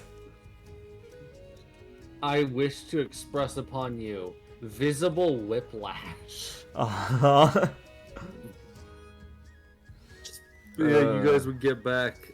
Everything would be set up correctly. Like in the middle of fucking town. Yeah. Maruzal set this shit up in the middle of the like merchant area. Yeah. And he was just like, these are ours now. Fuck you if you haven't reserved. I didn't ask. Fair. I have many carriage and you have a small soul. Come here. Damn. Oh god. Okay. No one complained because the Shazi will kick your fucking skull in. Dude, also seeing a Shazi in an area like this has to be so off-putting. Because if you think about this, you're in an area where it's like, you have like, you know, it's like nearing underground area. You normally find Shazis near swamps. There is not a swamp in sight. There isn't a swamp even near like 3 days like away. Like there's no swamps near, like at all. There's like some slight marshlands north, but Yeah, other than fucking that, there ain't shit. exactly. Last time I saw proper swamps was when I was in Kibai. Yeah. Like it's been a hot minute. These people don't even know what a swamp is. Great, so they don't even know what a Shazi is. All they see is a big old lizard man.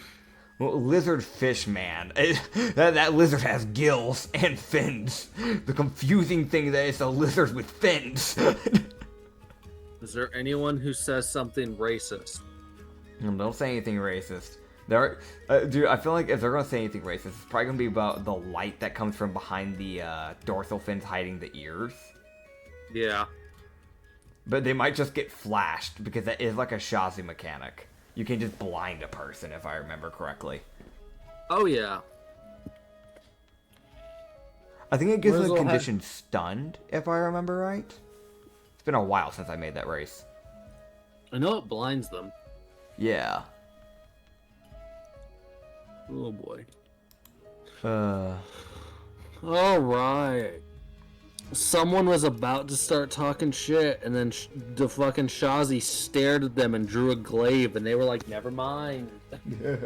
Fair. Because they realized he wasn't here to fuck around, he was here to kill people. Yeah. Merzel has no regard for other people's lives. Oh boy. Okay. Your life is none of my concern. Why? Because I'm not paid to care. Exactly. Okay. So I was thinking on this team, right? Yeah. Because I feel like Katsu would kind of like sat down and kind of like running it through on like people that he could possibly bring.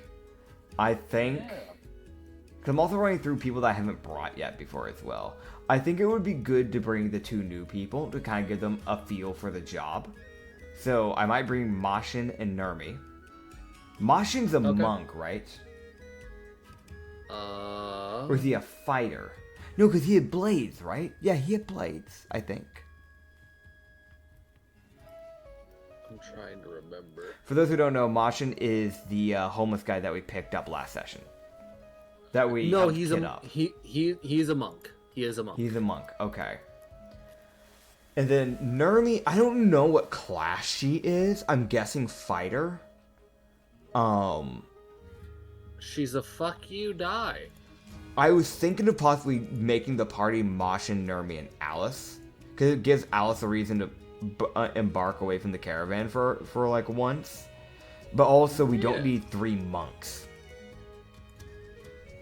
Nerman is not a monk. Yeah, but Mashin is, and I'm also a monk. You don't count. Damn, okay. You're shooty bang bang man. So here's my thoughts. Either I'll bring, I think Mashi and Mashi and Nurmi, Mashin and Nurmi. I think they would definitely be coming. But I'm debating between either bringing Alice, Manny, because Manny also hasn't got to show her steel yet. And Alice is supposed to be a dancer, so I'm not too worried about bringing her. Yeah, but also Altu is also someone that I've been debating. Because those are people that haven't gotten to show off who they are yet and how they fight. Which I'm actually kind of curious to see. You know? Fucking Altu, you're like, what are you? What are you? You know what? Fuck it, we ball. I can bring Alice next time. On the next thing we do. Because I know we'll still have some more stuff to probably do later on. So I'm going to bring Mashin, Nurmi, because it also gives a little bit of a class variation, and Altu. Okay. fucking neat. This will be a party, because this gives us a monk ranger, what is Narmi? Do we know? She has not explained, but she does wield a big weapon. Yeah, she does be a big weapon. My guess is either she might be a fighter or a barbarian. Unless she's a paladin, it wouldn't make sense for a battle maiden. And then I can't remember what Altu is. You don't know. Oh yeah, right, because they've never explained to it. We've only seen them fight like one time, and they were doing unarmed, but that's because it was a like tavern brawl. Okay, well, you legitimately have not the slightest of a fucking clue. well, we're finally gonna find out. Katsu would round the people up and let them know, like, hey, tomorrow we're going here. Altu, make sure you're sober, and everybody just get to sleep. I'll be fine. Thud. He looks her, shish. Check see if she has any more alcohol while she's down. You mean this? Hide all of her From alcohol. her room. For Shish walking out of her room. You mean this? Yes. Any alcohol of hers, hide it. Okay. She can have her alcohol when she comes back, and we're in a safer area. Okay. Thank you. Shish starts drinking. Oh, goodness. Dude. He would just kind of looked at Nikki and Siki and go, so the exercises are going to have to wait a while. No, we're going right now. No, what do you, no, listen, hear me out. I'm gonna be going down there. No, please. Guys, listen. We gotta hold off on it a little sweep. bit. No. We can talk about this. Sit-ups, motherfucker. Oh god, here we go. You said, hey, we're gonna take a pause. They said, no, we're going right now. Fuck. Agonizing pain. Alright, how many sit-ups do they force you to do? Yo. Oh, buddy. Yeah. So, there's a lot of, like, he has to do sit-ups in bursts. Because they're really wanting him to work out his core for this one. Gotcha. So less leg today, more core. Yeah. The last burst, so it's like okay, he does 6 sit-ups. That's not bad. Does like 22, 20, 18, like So 15 like sit-ups at once, So like they in like trying to bursts, do, and then like, getting a an- break. Are they trying to do like inverse, like pyramid training? Because normally what you do with that is like you do a small amount and then you keep increasing it each time. So it's like normally like the first one's like 4 to 6, then like 8 to I think it's 10, and then 12 to 15, which is what I do for muscle building. I don't know. The last one you get is 55. Gotcha. I rolled how many sit-ups they made you do. Agony. And the last set is, alright, now 55. God. At least after this, I'll be able to walk away instead of having to crawl away. That's at least something. I need my legs. I'm gonna kick fucking dice. Oh god. And we're gonna be descending down, so that by itself is gonna be a workout on the legs. Because also going back up might be a daisy. It's going to be a doozy. Yeah. Oh man. And I think that's probably where we're gonna have to end it off for this session. Like literally right before we start heading down to the crossroads. Yeah, because I got stuff I gotta do. No, you don't. Yeah, I do. Not anymore. Bruh. But either way, thank you all for watching. Thanks for sticking on by. Hope you enjoyed the episode of The Lost Harbor. Yeah, we're The Lost Harbor now. We're trying. We gotta readjust to the customization, but we're doing it for reasons that are a little bit more on the private side that I don't want to talk about in public. Yeah. We have reasons. We do have reasons, just can't really explain them. So, but I honestly do like this idea anyways, because it kind of allows us to theme stuff a little bit more. So, I hope you guys look forward to the next episode. I hope you enjoyed it. And if you watched all the way through, I hope you, well, thanks. I don't know. Have a good day. I'm glad you suffered through our, like, hour of fucking bullshit. We did three hours of this. I'm pretty sure an hour and a half of it was just us ranting random things. We talked about so much random shit. Worth. All right, everybody. Y'all have a good night. Come back tomorrow. Peace. Yeah, see you next session. Woo.